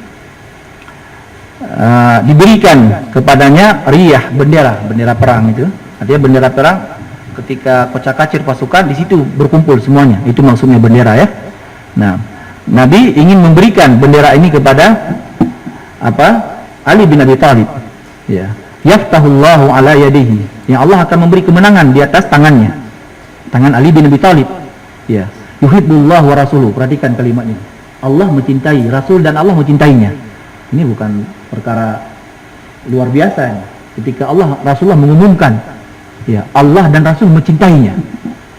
Ini keutamaan Ali bin Abi Thalib. Siapa yang tidak mengharapkan kecintaan Allah dan Rasulnya? Nah, dan Ali telah ada dalam hadis Rasulullah SAW bahwa Rasulullah dan Allah dan Rasul mencintainya. Nah, wa yuhibbuhu Allahu wa rasuluhu. Dan awal Ali mencintai Allah dan Rasulnya. Kemudian Allah pun dan Rasul mencintai Ali bin Abi Thalib. Allah dan Rasul mencintai Ali bin Abi Thalib. Nah, ini di antara keutamaan hadis. Keutamaan dari hadis ini keutamaan Ali bin Abi Thalib radhiyallahu anhu. Kemudian di sisi lain Ali itu dari kalangan laki-laki yang paling kecil, yang pertama kali masuk Islam itu Ali bin Abi Thalib. Ya, dari kalangan laki-laki yang paling muda. Ya, adalah yang masuk Islam adalah Ali bin Abi Thalib radhiyallahu anhu. Kemudian hadis Sa'ad bin Abi Waqqas riwayat Imam Bukhari dan Imam Muslim, ya. Anta minni bimanzilati Harun min Musa. Ya, perhatikan ya. Ali dari sisi Rasulullah sallallahu alaihi wasallam seperti kedudukan Harun bersama Musa. Ya, Harun bersama Musa. Ya, ketika Musa ingin datang ke lembah ingin menerima ke lembah lembah tua ya, ingin Allah ajak bicara langsung kepada Musa alaihissalam, maka Harun ditempatkan ditinggalkan ketika keberangkatan Musa alaihissalam. Harun tinggal di situ. Maka kedudukan Ali dengan Rasulullah seperti ini, seperti Harun dengan Musa. Ya, ketika Nabi sallallahu alaihi wasallam ingin berangkat perang, Ali diutus untuk tinggal di kota Madinah. Ya. Ada yang tinggal ya, yaitu Ali dipesan oleh Rasulullah untuk tinggal di kota Madinah. Maka kedudukan Ali dengan Rasulullah sallallahu alaihi wasallam seperti Harun dengan Musa. Ini di antara keutamaan Ali radhiyallahu anhu. Nah, kemudian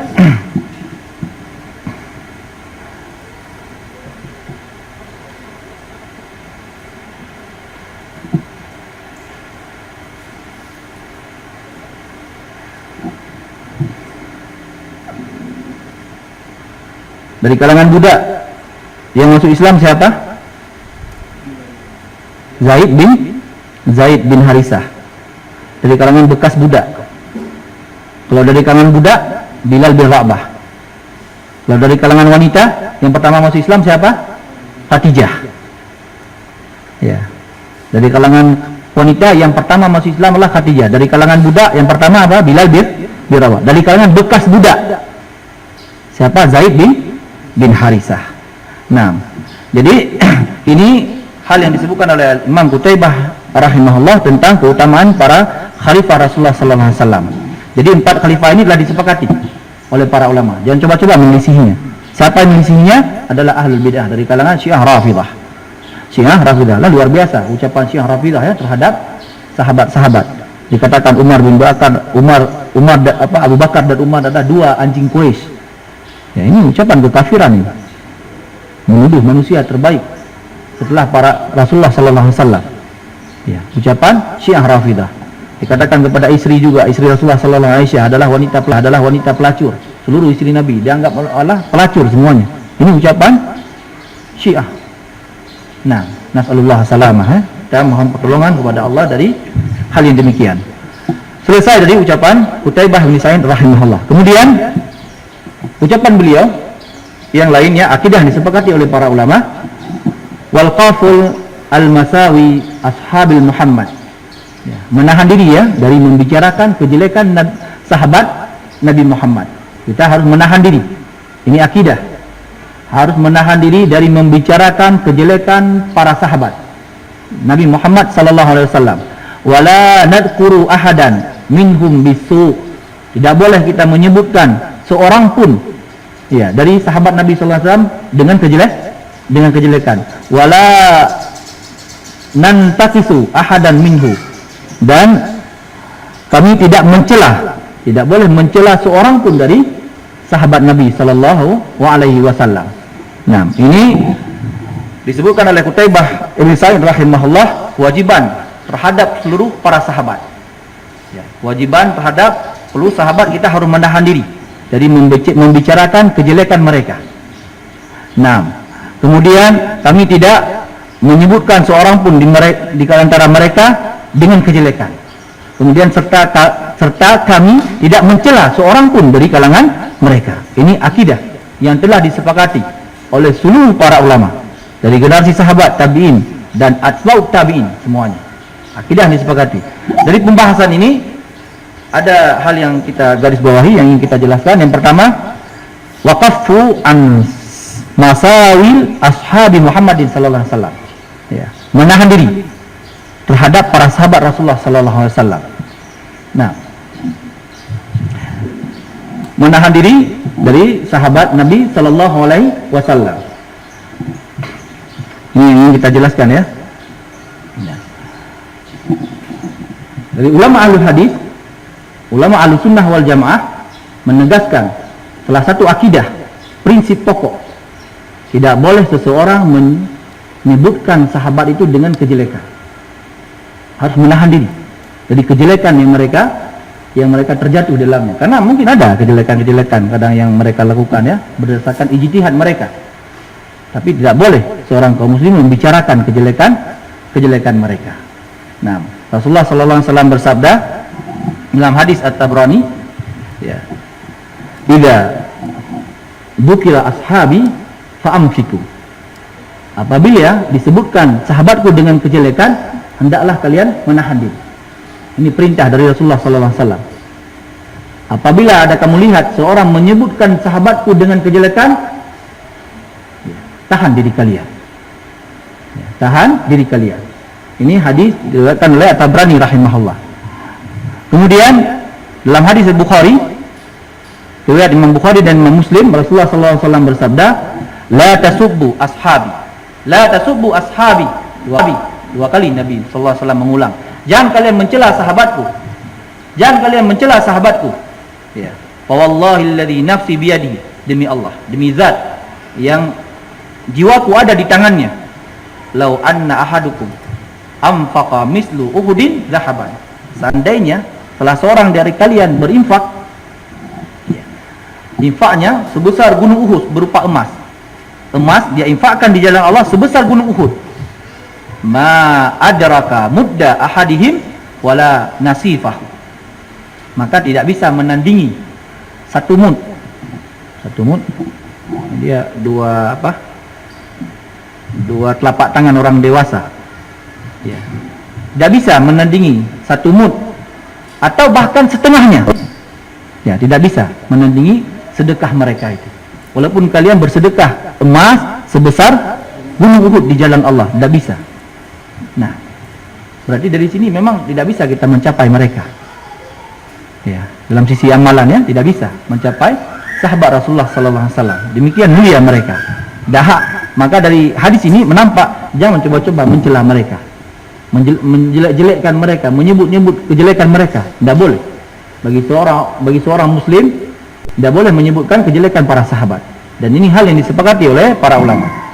Dalam surah Al-Hasyr ayat 10 Allah Subhanahu wa taala berfirman, "Walladzina ja'u min ba'dihim yaqulu Rabbana fir lana wa li ikhwanina alladhina sabaquna bil iman wa la taj'al fi qulubina ghillan lil ladzina amanu rabbana innaka ra'ufur rahim."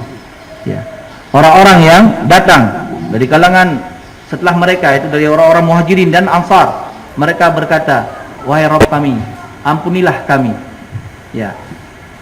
Wali ikhwanina alladzi, dan terhadap saudara-saudara kami yang mereka lebih dahulu beriman. Ya. Jangan jadikanlah hati-hati kami ini kedengkian, ya, kepada orang-orang yang beriman. Ya. Rabbana innaka ra'ufur rahim. Wahai Rabb kami, sesungguhnya Engkau Maha Penyantun lagi Maha Penyayang. Nah, Ini ayat yang memuliakan para sahabat. Tidak boleh membicarakan kejelekan para sahabat. Nah, inilah adab yang diajarkan oleh Allah dan Rasul kepada kita semuanya, kaum muslimin, bersikap adil terhadap para sahabat. Tidak boleh menjelekkan mereka. Nah, Imam Ahmad ditanya tentang terjadi antara sahabat Ali dan sahabat Muawiyah bin Abi Sufyan. Ya, terjadi peperangan ya. Peperangan apa namanya?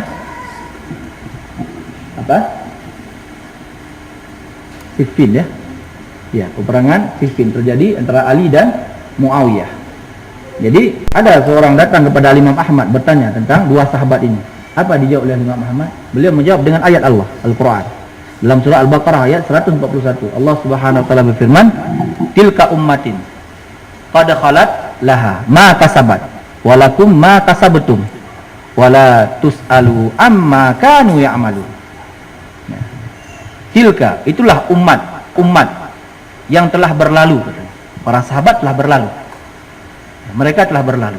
Nah, laha ma kasabat, bagi mereka apa yang telah mereka usahakan, dan bagi kalian apa yang kalian usahakan. Wala tus'alu amma kanu ya'malun, dan mereka tidak ditanya kecuali apa yang telah mereka amalkan. Jadi dalam ayat ini Imam Ahmad menjawab, tidak boleh kita menjelek-jelekkan para sahabat. Mereka kaum yang telah berlalu. Ya. Usaha mereka, ya, laha ma kasabat. Untuk mereka apa yang telah mereka usahakan, apa yang telah mereka amalkan. Untuk kita apa yang kita amalkan. Nah, dan mereka tidak akan ditanya kecuali apa yang mereka amalkan. Demikian juga kita akan ditanya apa yang kita amalkan.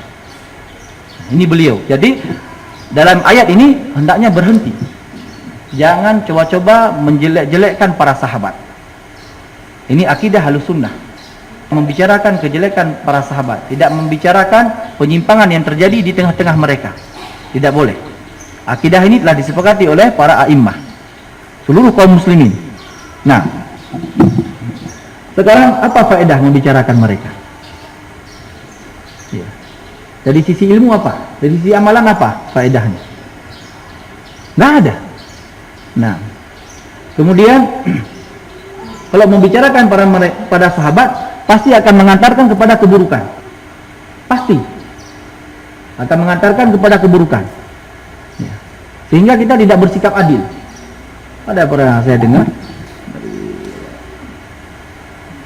orang KUA juga yang disebut juga orang-orang yang berilmu. Alhamdulillah saya dengar langsung dari ucapannya. Apa katanya? Muawiyah itu apa? Nepotisme. Ya, Muawiyah bin Abi Sufyan nepotisme. Dituduh sahabat, naudzubillah. Ya. Kemudian masalah sirah, kisah para sahabat itu tidak, para ulama ahlul hadis tidak menjaga demikian ketat terkait masalah sirah. Paham masalah sirah? Sirah terkait masalah apa yang terjadi perselisihan di kalangan para sahabat.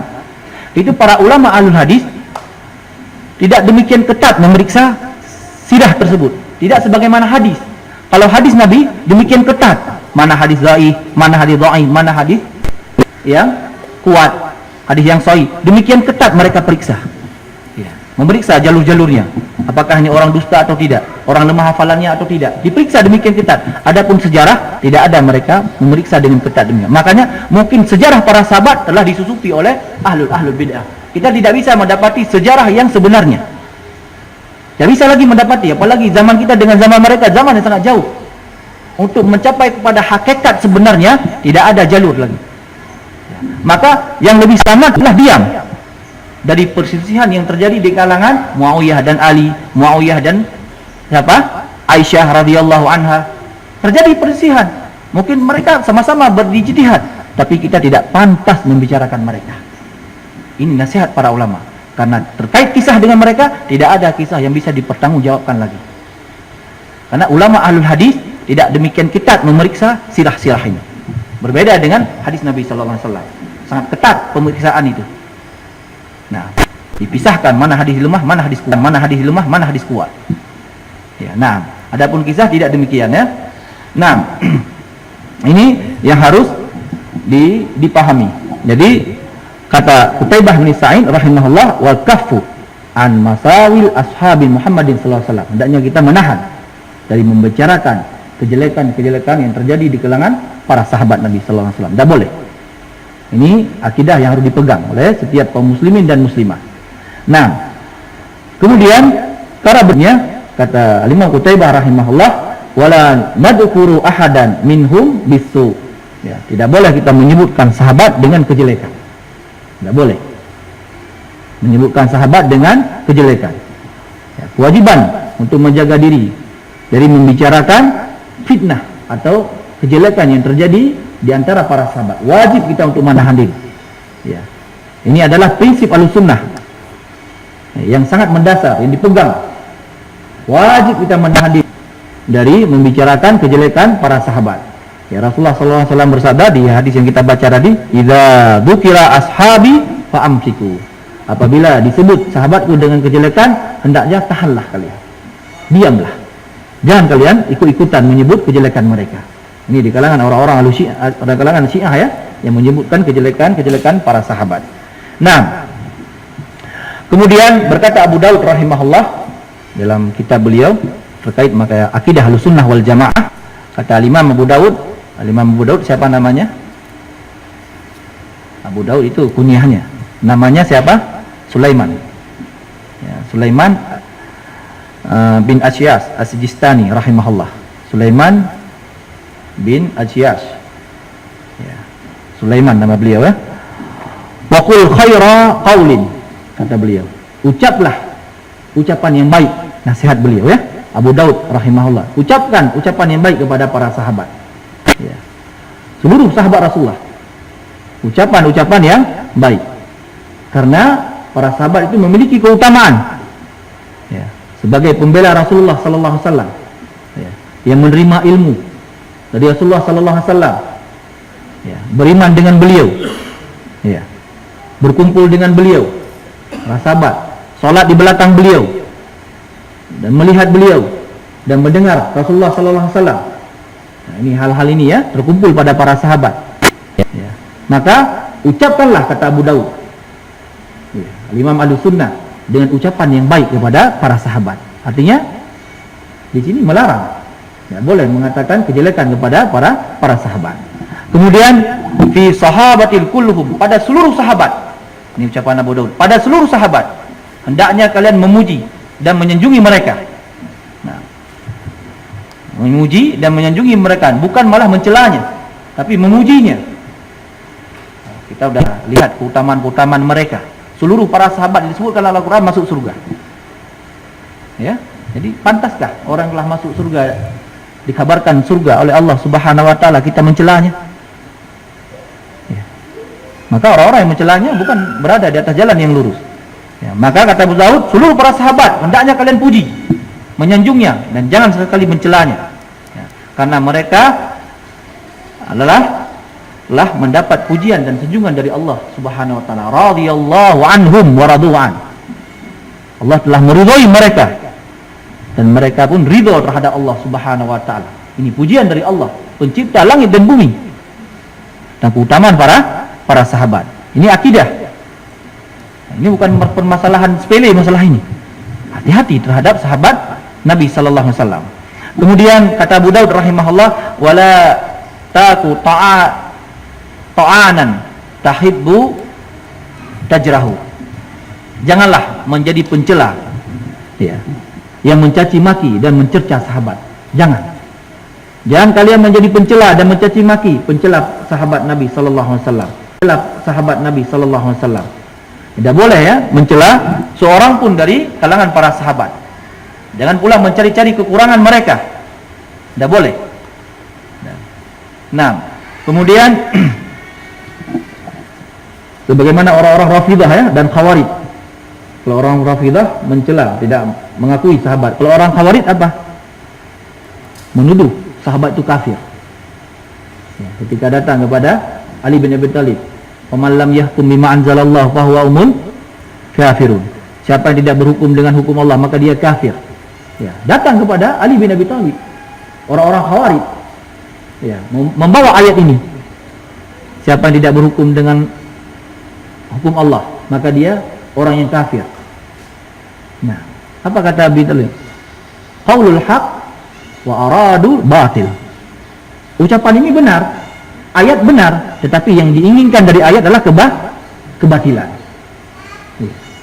Jadi para Khawarij menuduh sahabatlah kafir karena tidak berhukum dengan hukum Allah Subhanahu wa taala.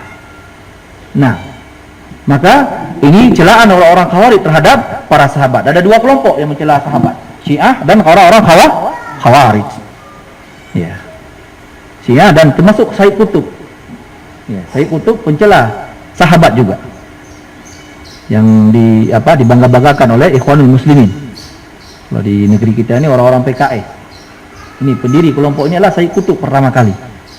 Ya, pencela para sahabat Nabi sallallahu alaihi wasallam. Dan termasuk Nabi Isa dicela, Nabi Musa dicela oleh orang ini. Sayyid Qutb, jauhi bukunya itu. Dan para ulama termasuk Syekh Rabi, ulama ahli jarah wa ta'dil di masa ini, ya, Syekh bin Baz dan ulama-ulama lain memperingatkan dari buku orang ini, Sayyid Qutb. Nah, demikian ya tentang keutamaan para sahabat Nabi sallallahu alaihi wasallam. Nah,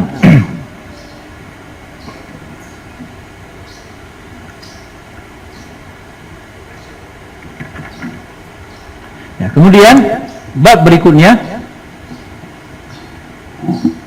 kata Qutaibah bin Sa'id rahimahullah, akidah yang disepakati oleh para sahabat tabi'in dan tabi'in dan orang-orang yang mengikutinya dengan baik sampai hari ini, wa nu'maru bi ru'yati.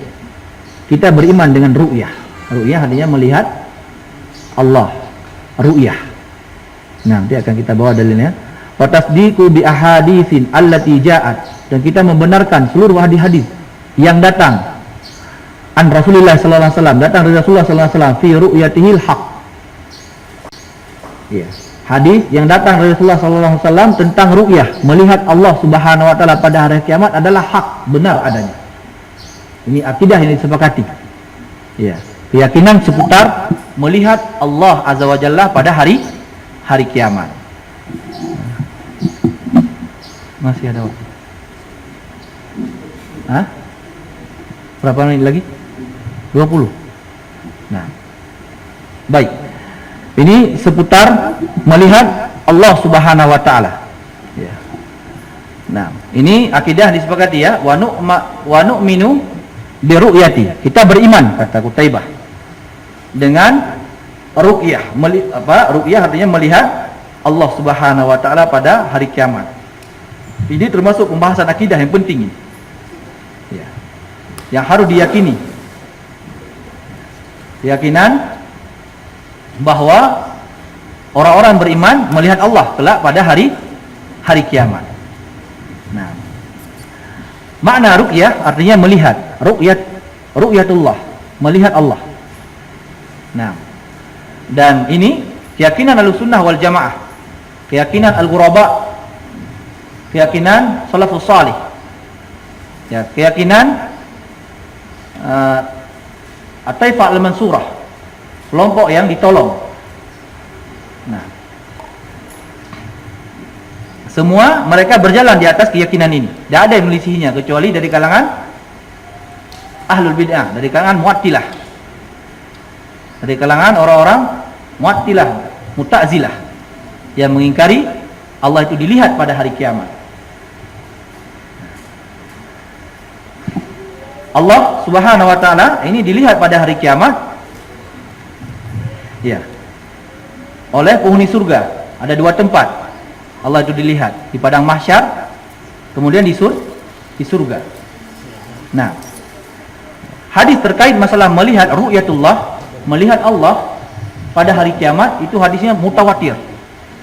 Banyak periwayatnya, banyak orang-orang yang meriwayatkannya tentang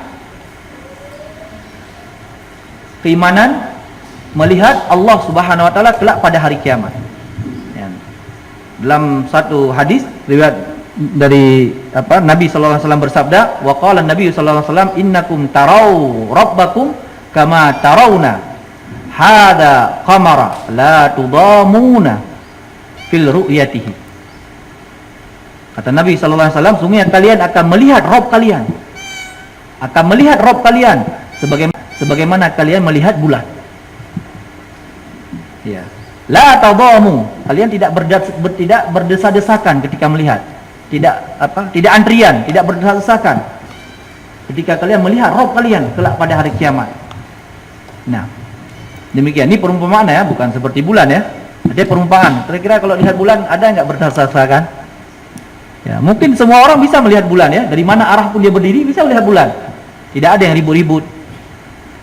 Ya, tidak berdasarkan, tidak harus antrian-antrian. Ya, ini perumpamaan ya. Adapun melihat Allah lebih nikmat lagi. Kadang ini nikmat terbesar. Ru'yatullah. Melihat Allah Azza wa Jalla kelak pada hari kiamat. Nah, adapun di dunia bagaimana? Bisa melihat Allah? Maka kalau di dunia tidak bisa ya melihat Allah Subhanahu wa taala. Berdasarkan dari hadis Jabir bin Abdullah riwayat Imam Muslim. Rasulullah sallallahu alaihi wasallam bersabda, "Ta'allamu annakum lan tarau rabbakum hatta tamut." Kata Nabi SAW, ketahuilah sungguhnya kalian tidak bisa melihat Rabb kalian hingga kalian mati. Hingga kalian mati. Nah, berarti di sini dapat pendalilan Allah Subhanahu wa taala tidak bisa dilihat di dunia. Ya, tidak bisa dilihat di dunia. Nah, ini akidah yang disepakati oleh para ulama. Allah tidak bisa dilihat di dunia. Adapun dari dalil Al-Qur'an, Allah tidak bisa lihat di dunia adalah dalam surah Al-A'raf.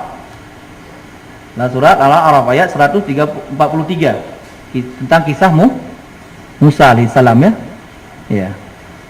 Walamma ja'a Musa limiqatina, ya, ketika Musa datang ke tempat yang telah ditentukan, wa kallamahu rabbuhu, dan Allah berfirman kepada Nabi Musa. Ya, Allah berfirman kepada Nabi Musa. Di sini dalil tentang Allah mengajak bicara kepada Musa alaihissalam. Qala rabbi arini undur ilaika. Maka Musa berkata, wahai Rabbku, ya, tampaklah, ya, hingga aku bisa melihat engkau. Qalan tarani, kata Allah, engkau tidak bisa melihatku, tidak bisa melihatku. Walakin undur ila jabalin, kemudian diikat dengan sebuah syarat. Akan tetapi lihatlah ke gunung. Ya, lihatlah ke gunung. Ini diikat oleh Allah satu syarat. Fa in istaqarra makanahu, apabila gunung itu masih berada pada tempatnya, engkau bisa melihat aku. Kalau gunung itu tetap berada pada tempatnya. Nah, kemudian fasaufa tarani. Ya, kelak pasti engkau melihat aku ya, ketika Allah tampakkan ke gunung. Kalau gunung itu masih bisa di tempatnya. Falamma tajalla rabbuhu li jabalin ja'alahu dakka. Maka tak kala Allah menampakkan dirinya ke gunung, gunung itu pun hancur berkeping-keping. Ya. Gunung makhluk yang sangat kuat. Ya, makhluk yang sangat kokoh. Tapi ketika Allah tampakkan dirinya, gunung itu menjadi debu. Dakka. Hancur berkeping-keping. Wa qarra Musa sa'iqa.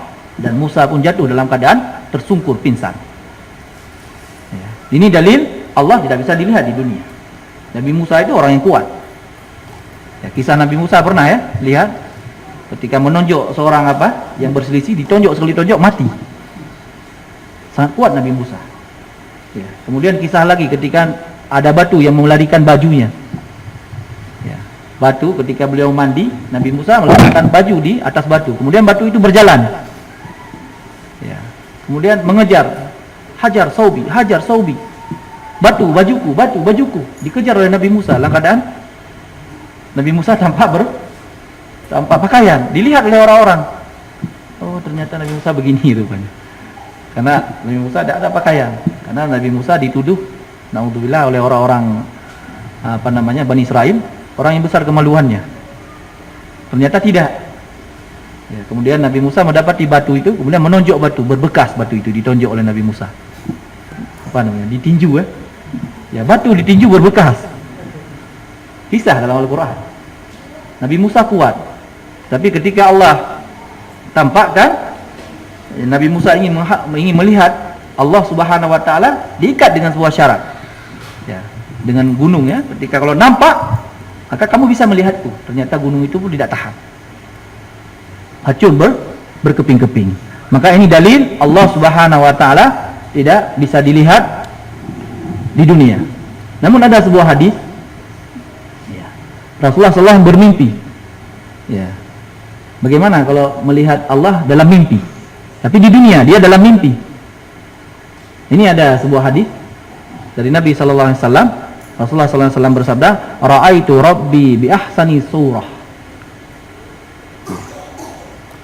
Kata Nabi sallallahu alaihi wasallam, saya melihat Rabbku dalam kondisi yang sangat indah. Ya, kata Nabi sallallahu alaihi wasallam, saya melihat Rabbku dalam kondisi yang sangat indah. Ini ditafsir dalam hadis ini ketika Nabi bermimpi melihat Allah Subhanahu wa taala. Ini wallahu alam, apakah ini kekhususan Nabi hadis ini? Tapi ahlul hadis yang pernah mendengar, ahlul hadis menyepakati. Ahlus sunnah dari kalangan ahlul hadis menyepakati Allah bisa dilihat dalam mimpi. Itu kesepakatan ahlul hadis. Tapi ini saya wallahu alam tidak bisa menjelaskan mana yang lebih kuat. Apakah ini hadis ini terkait dengan kekhususan Nabi, ataukah bisa dilihat oleh makhluk-makhluk yang lain? Cuman ahlul hadis telah sepakat. Ya, telah sepakat. Ya, wallahu taala a'lam bisawab. Ini ketika di dunia dalam mimpi boleh bisa melihat Allah dalam mimpi. Tapi para ulama menyebutkan tidak sama ketika dia melihat dalam keadaan di surga, tidak sama penglihatannya. Artinya asli dia betul-betul nikmatnya ketika melihat tidak sama dalam mimpi dengan di surga. Itu begitu maksudnya.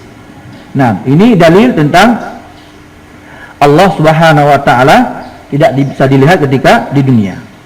Nah, dan ini kaum muslimin meyakininya ya, Allah Subhanahu wa taala bisa dilihat di akhirat pada dua tempat, di padang mahsyar dan di surga. Ditunjukkan dengan dalil-dalil ini. Berarti ketika di dunia tidak bisa dilihat, berarti di akhirat bisa dilihat. Kan itu mafhum mukhalafahnya. Ya. Nah, mafhum mukhalafahnya demikian. Ya. Nah, kemudian sisi pendalilan yang lain adalah orang-orang kafir terhalang dari melihat Allah. Berarti orang-orang mukmin tidak terhalang melihat Allah. Orang kafir mendapat hijab, tidak bisa dia melihat Rabb mereka. Dihalangi oleh Allah Subhanahu wa taala. Adapun orang-orang yang beriman, maka mereka melihat Allah Subhanahu wa taala kelak pada hari kiamat di dua tempat ya.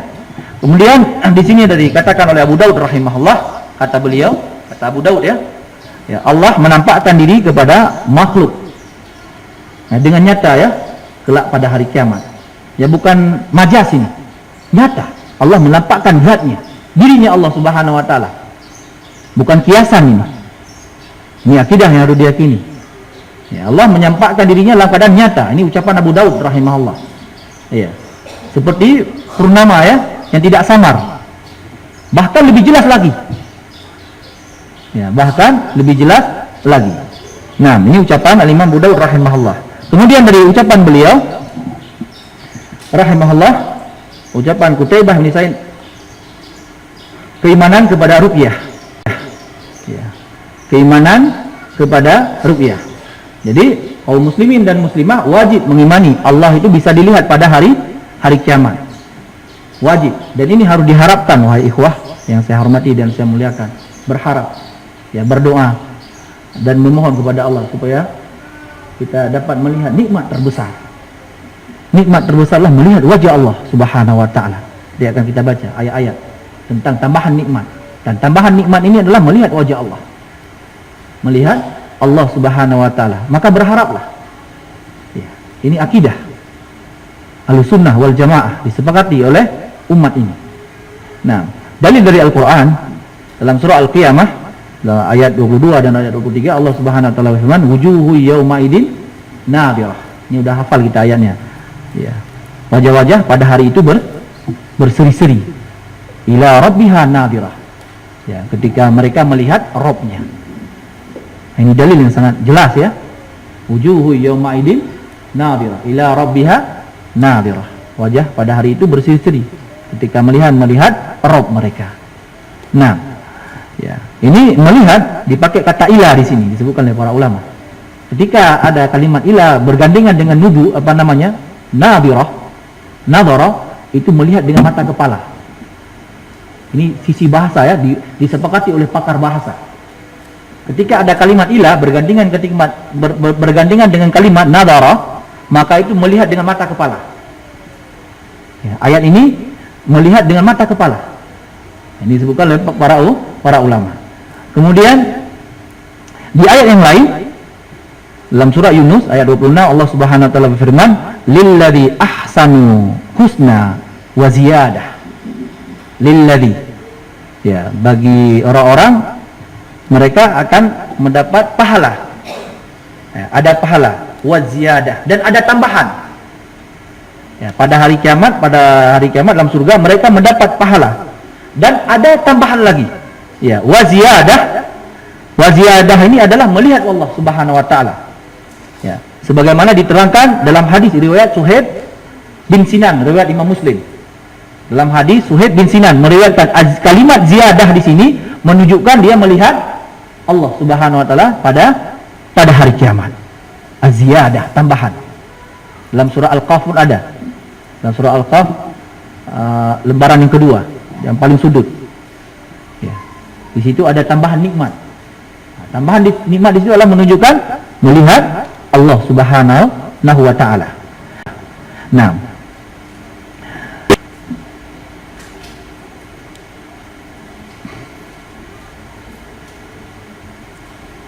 Nah, kemudian di ayat yang lain dalam surat ini yang jelas yang para ahlu bidah tidak bisa mengingkarinya. Ya, karena ada dari kelompok ahlu bidah mengingkarinya dari kalangan orang-orang Mu'tazilah dan orang-orang Jahmiyah mengingkari melihat wajah Allah Subhanahu wa taala kelak pada hari kiamat. Ya, dalam surah Al-Ahzab ayat 44. Ya, tahiyatul yauma yalqaunahu salam. At-tahiyatun, penghormatan mereka ya, pada hari ketika mereka liqa itu berjumpa. Dia berjumpa Allah Subhanahu wa taala salama, keselamatan. Ya. Disebutkan oleh Al-Imam Abu Yahya As-Sa'lab, seorang pakar bahasa, ya, pakar al-nahwu terkait ayat ini, ketika kalimat ini berbeda dengan tahiyah dengan al-liqa, itu sama maknanya seperti mana ya, ila bertemu dengan nadara. At-tahiyah ketika bertemu dengan al-liqa, maka tidak ada makna lain kecuali satu makna, melihat wajah Allah dengan mata kepala, langsung mata kepala. Ya. Ini dalil yang tidak bisa terbantahkan. Ya. Beliau telah meneliti seluruh pakar bahasa sebagaimana disebutkan oleh al-Imam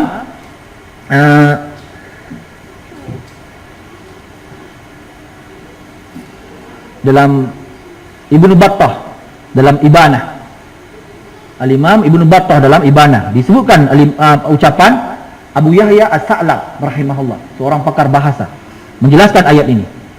Jadi penghormatan penduduk surga kelak ketika berjumpa dengan Allah adalah keselamatan. Ya, penghormatan di sini at-tahiyat ketika berganti dengan kalimat al-liqa itu melihat Allah dengan mata kepala. Tidak ada makna lain. Dari ayat ini ahlu sunnah berkeyakinan, dan keyakinan ini disepakati bahwa Allah bisa dilihat kelak pada hari kiamat. Dan ini wahai ikhwah rahimani rahimakumullah, nikmat yang paling besar dalam surga, melihat wajah Allah Subhanahu wa taala. Nah, selesai dari pembahasan seputar melihat wajah Allah Subhanahu wa taala. Kemudian keyakinan azabul qabril haq, kata Qutaibah bin Sa'id. Azab kubur itu hak, benar adanya. Ini akidah juga. Karena ada orang-orang yang mengingkari azab kubur. Ya, dari kalangan siapa? Di negeri ini ada dari kalangan orang-orang HTI, Hizbut Tahrir. Mereka mengingkari azab kubur. Kelompok yang telah dibubarkan oleh pemerintah, alhamdulillah. Ya, mereka mengingkari azab kubur, tidak percaya azab kubur. Bahwa karena hadis terkait azab kubur itu cuma satu hadis saja. Berarti kalau ada satu hadis tidak boleh dipercaya, kata. Karena cuma satu hadis yang menerangkan. Adapun keyakinan Ahlussunnah, walaupun satu hadis, tapi hadis itu sahih, bahkan sampai mutawatir hadis ini terkait masalah azab kubur, maka wajib kita imani. Itu sepakat di kalangan ahli sunnah. Tidak ada yang milisinya kecuali orang-orang dari kalangan ahli bid'ah. Salah satunya adalah orang-orang HTI, Hizbut Tahrir. Maka ahli sunnah adalah wa'adha qabril haq. Azab kubur itu adalah benar adanya. Ini tentang alam barzah. Tentang alam barzah. Nah, gimana? Cukup. Ini kalau kita jelaskan ada berapa lembar ini? Nah, jadi insyaallah kita tunda pada kesempatan lain. Insyaallah beberapa kesepakatan akidah yang disepakati oleh para ulama akan kita selesaikan ini ya. Ini penting. Jadi yang terakhir ini insyaallah pada kesempatan yang akan datang, semoga Allah mudahkan, kita akan jelaskan adabul qabril haq. Adab kubur adalah benar adanya, ya. Baik, ada beberapa poin yang telah kita terangkan dari keyakinan yang disepakati oleh para ulama tentang keutamaan para sahabat, keharaman kudeta, kemudian tentang kewajiban untuk berkata yang baik kepada para sahabat, kemudian tentang keyakinan melihat wajah Allah Subhanahu wa taala. Semuanya berdasarkan dari Al-Qur'an dan Sunnah dan kesepakatan para ulama. Tidak ada yang milisinya. Ini akidah yang harus dipegang. Milisinya. Ini akidah yang harus dipegang. Jangan keluar dari selangkah pun jangan keluar dari keyakinan ini. Nah, hati-hati orang-orang yang milisi akidah yang telah disepakati oleh para ulama. Baik, dari perkara yang telah kita jelaskan ada hal-hal yang belum jelas, boleh ditanyakan. Wallahu taala alam bisawab.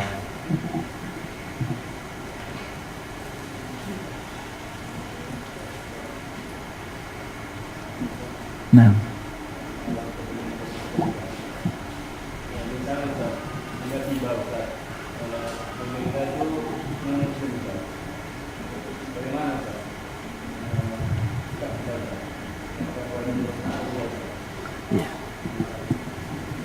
nah, boleh diberontak, tapi kalau memiliki kekuatan, ya, dia sudah kafir, jelas kekafirannya, kan begitu. Kemudian harus terpenuhi lagi, memiliki enggak kekuatan kita ketika menggulingkan penguasa tersebut. Kalau memiliki kekuatan, silahkan, ya silahkan, ya, dibolehkan berdasarkan hadis dari siapa meriwayatkannya?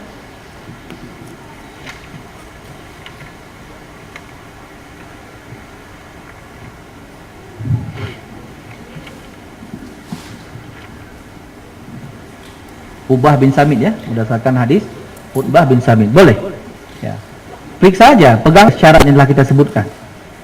Yang pertama kekafiran jelas, yang kedua memiliki kekuatan, yang ketiga punya hujjah dari sisi Allah Subhanahu wa taala, yang keempat apa? Tidak memberi apa namanya? Mudarat yang lebih besar. Ya, boleh. Kalau terpenuhi 4 syarat ini boleh seseorang memberontak kepada penguasanya. Nah, ini dari syarat fikih yang telah kita sebutkan. Nah,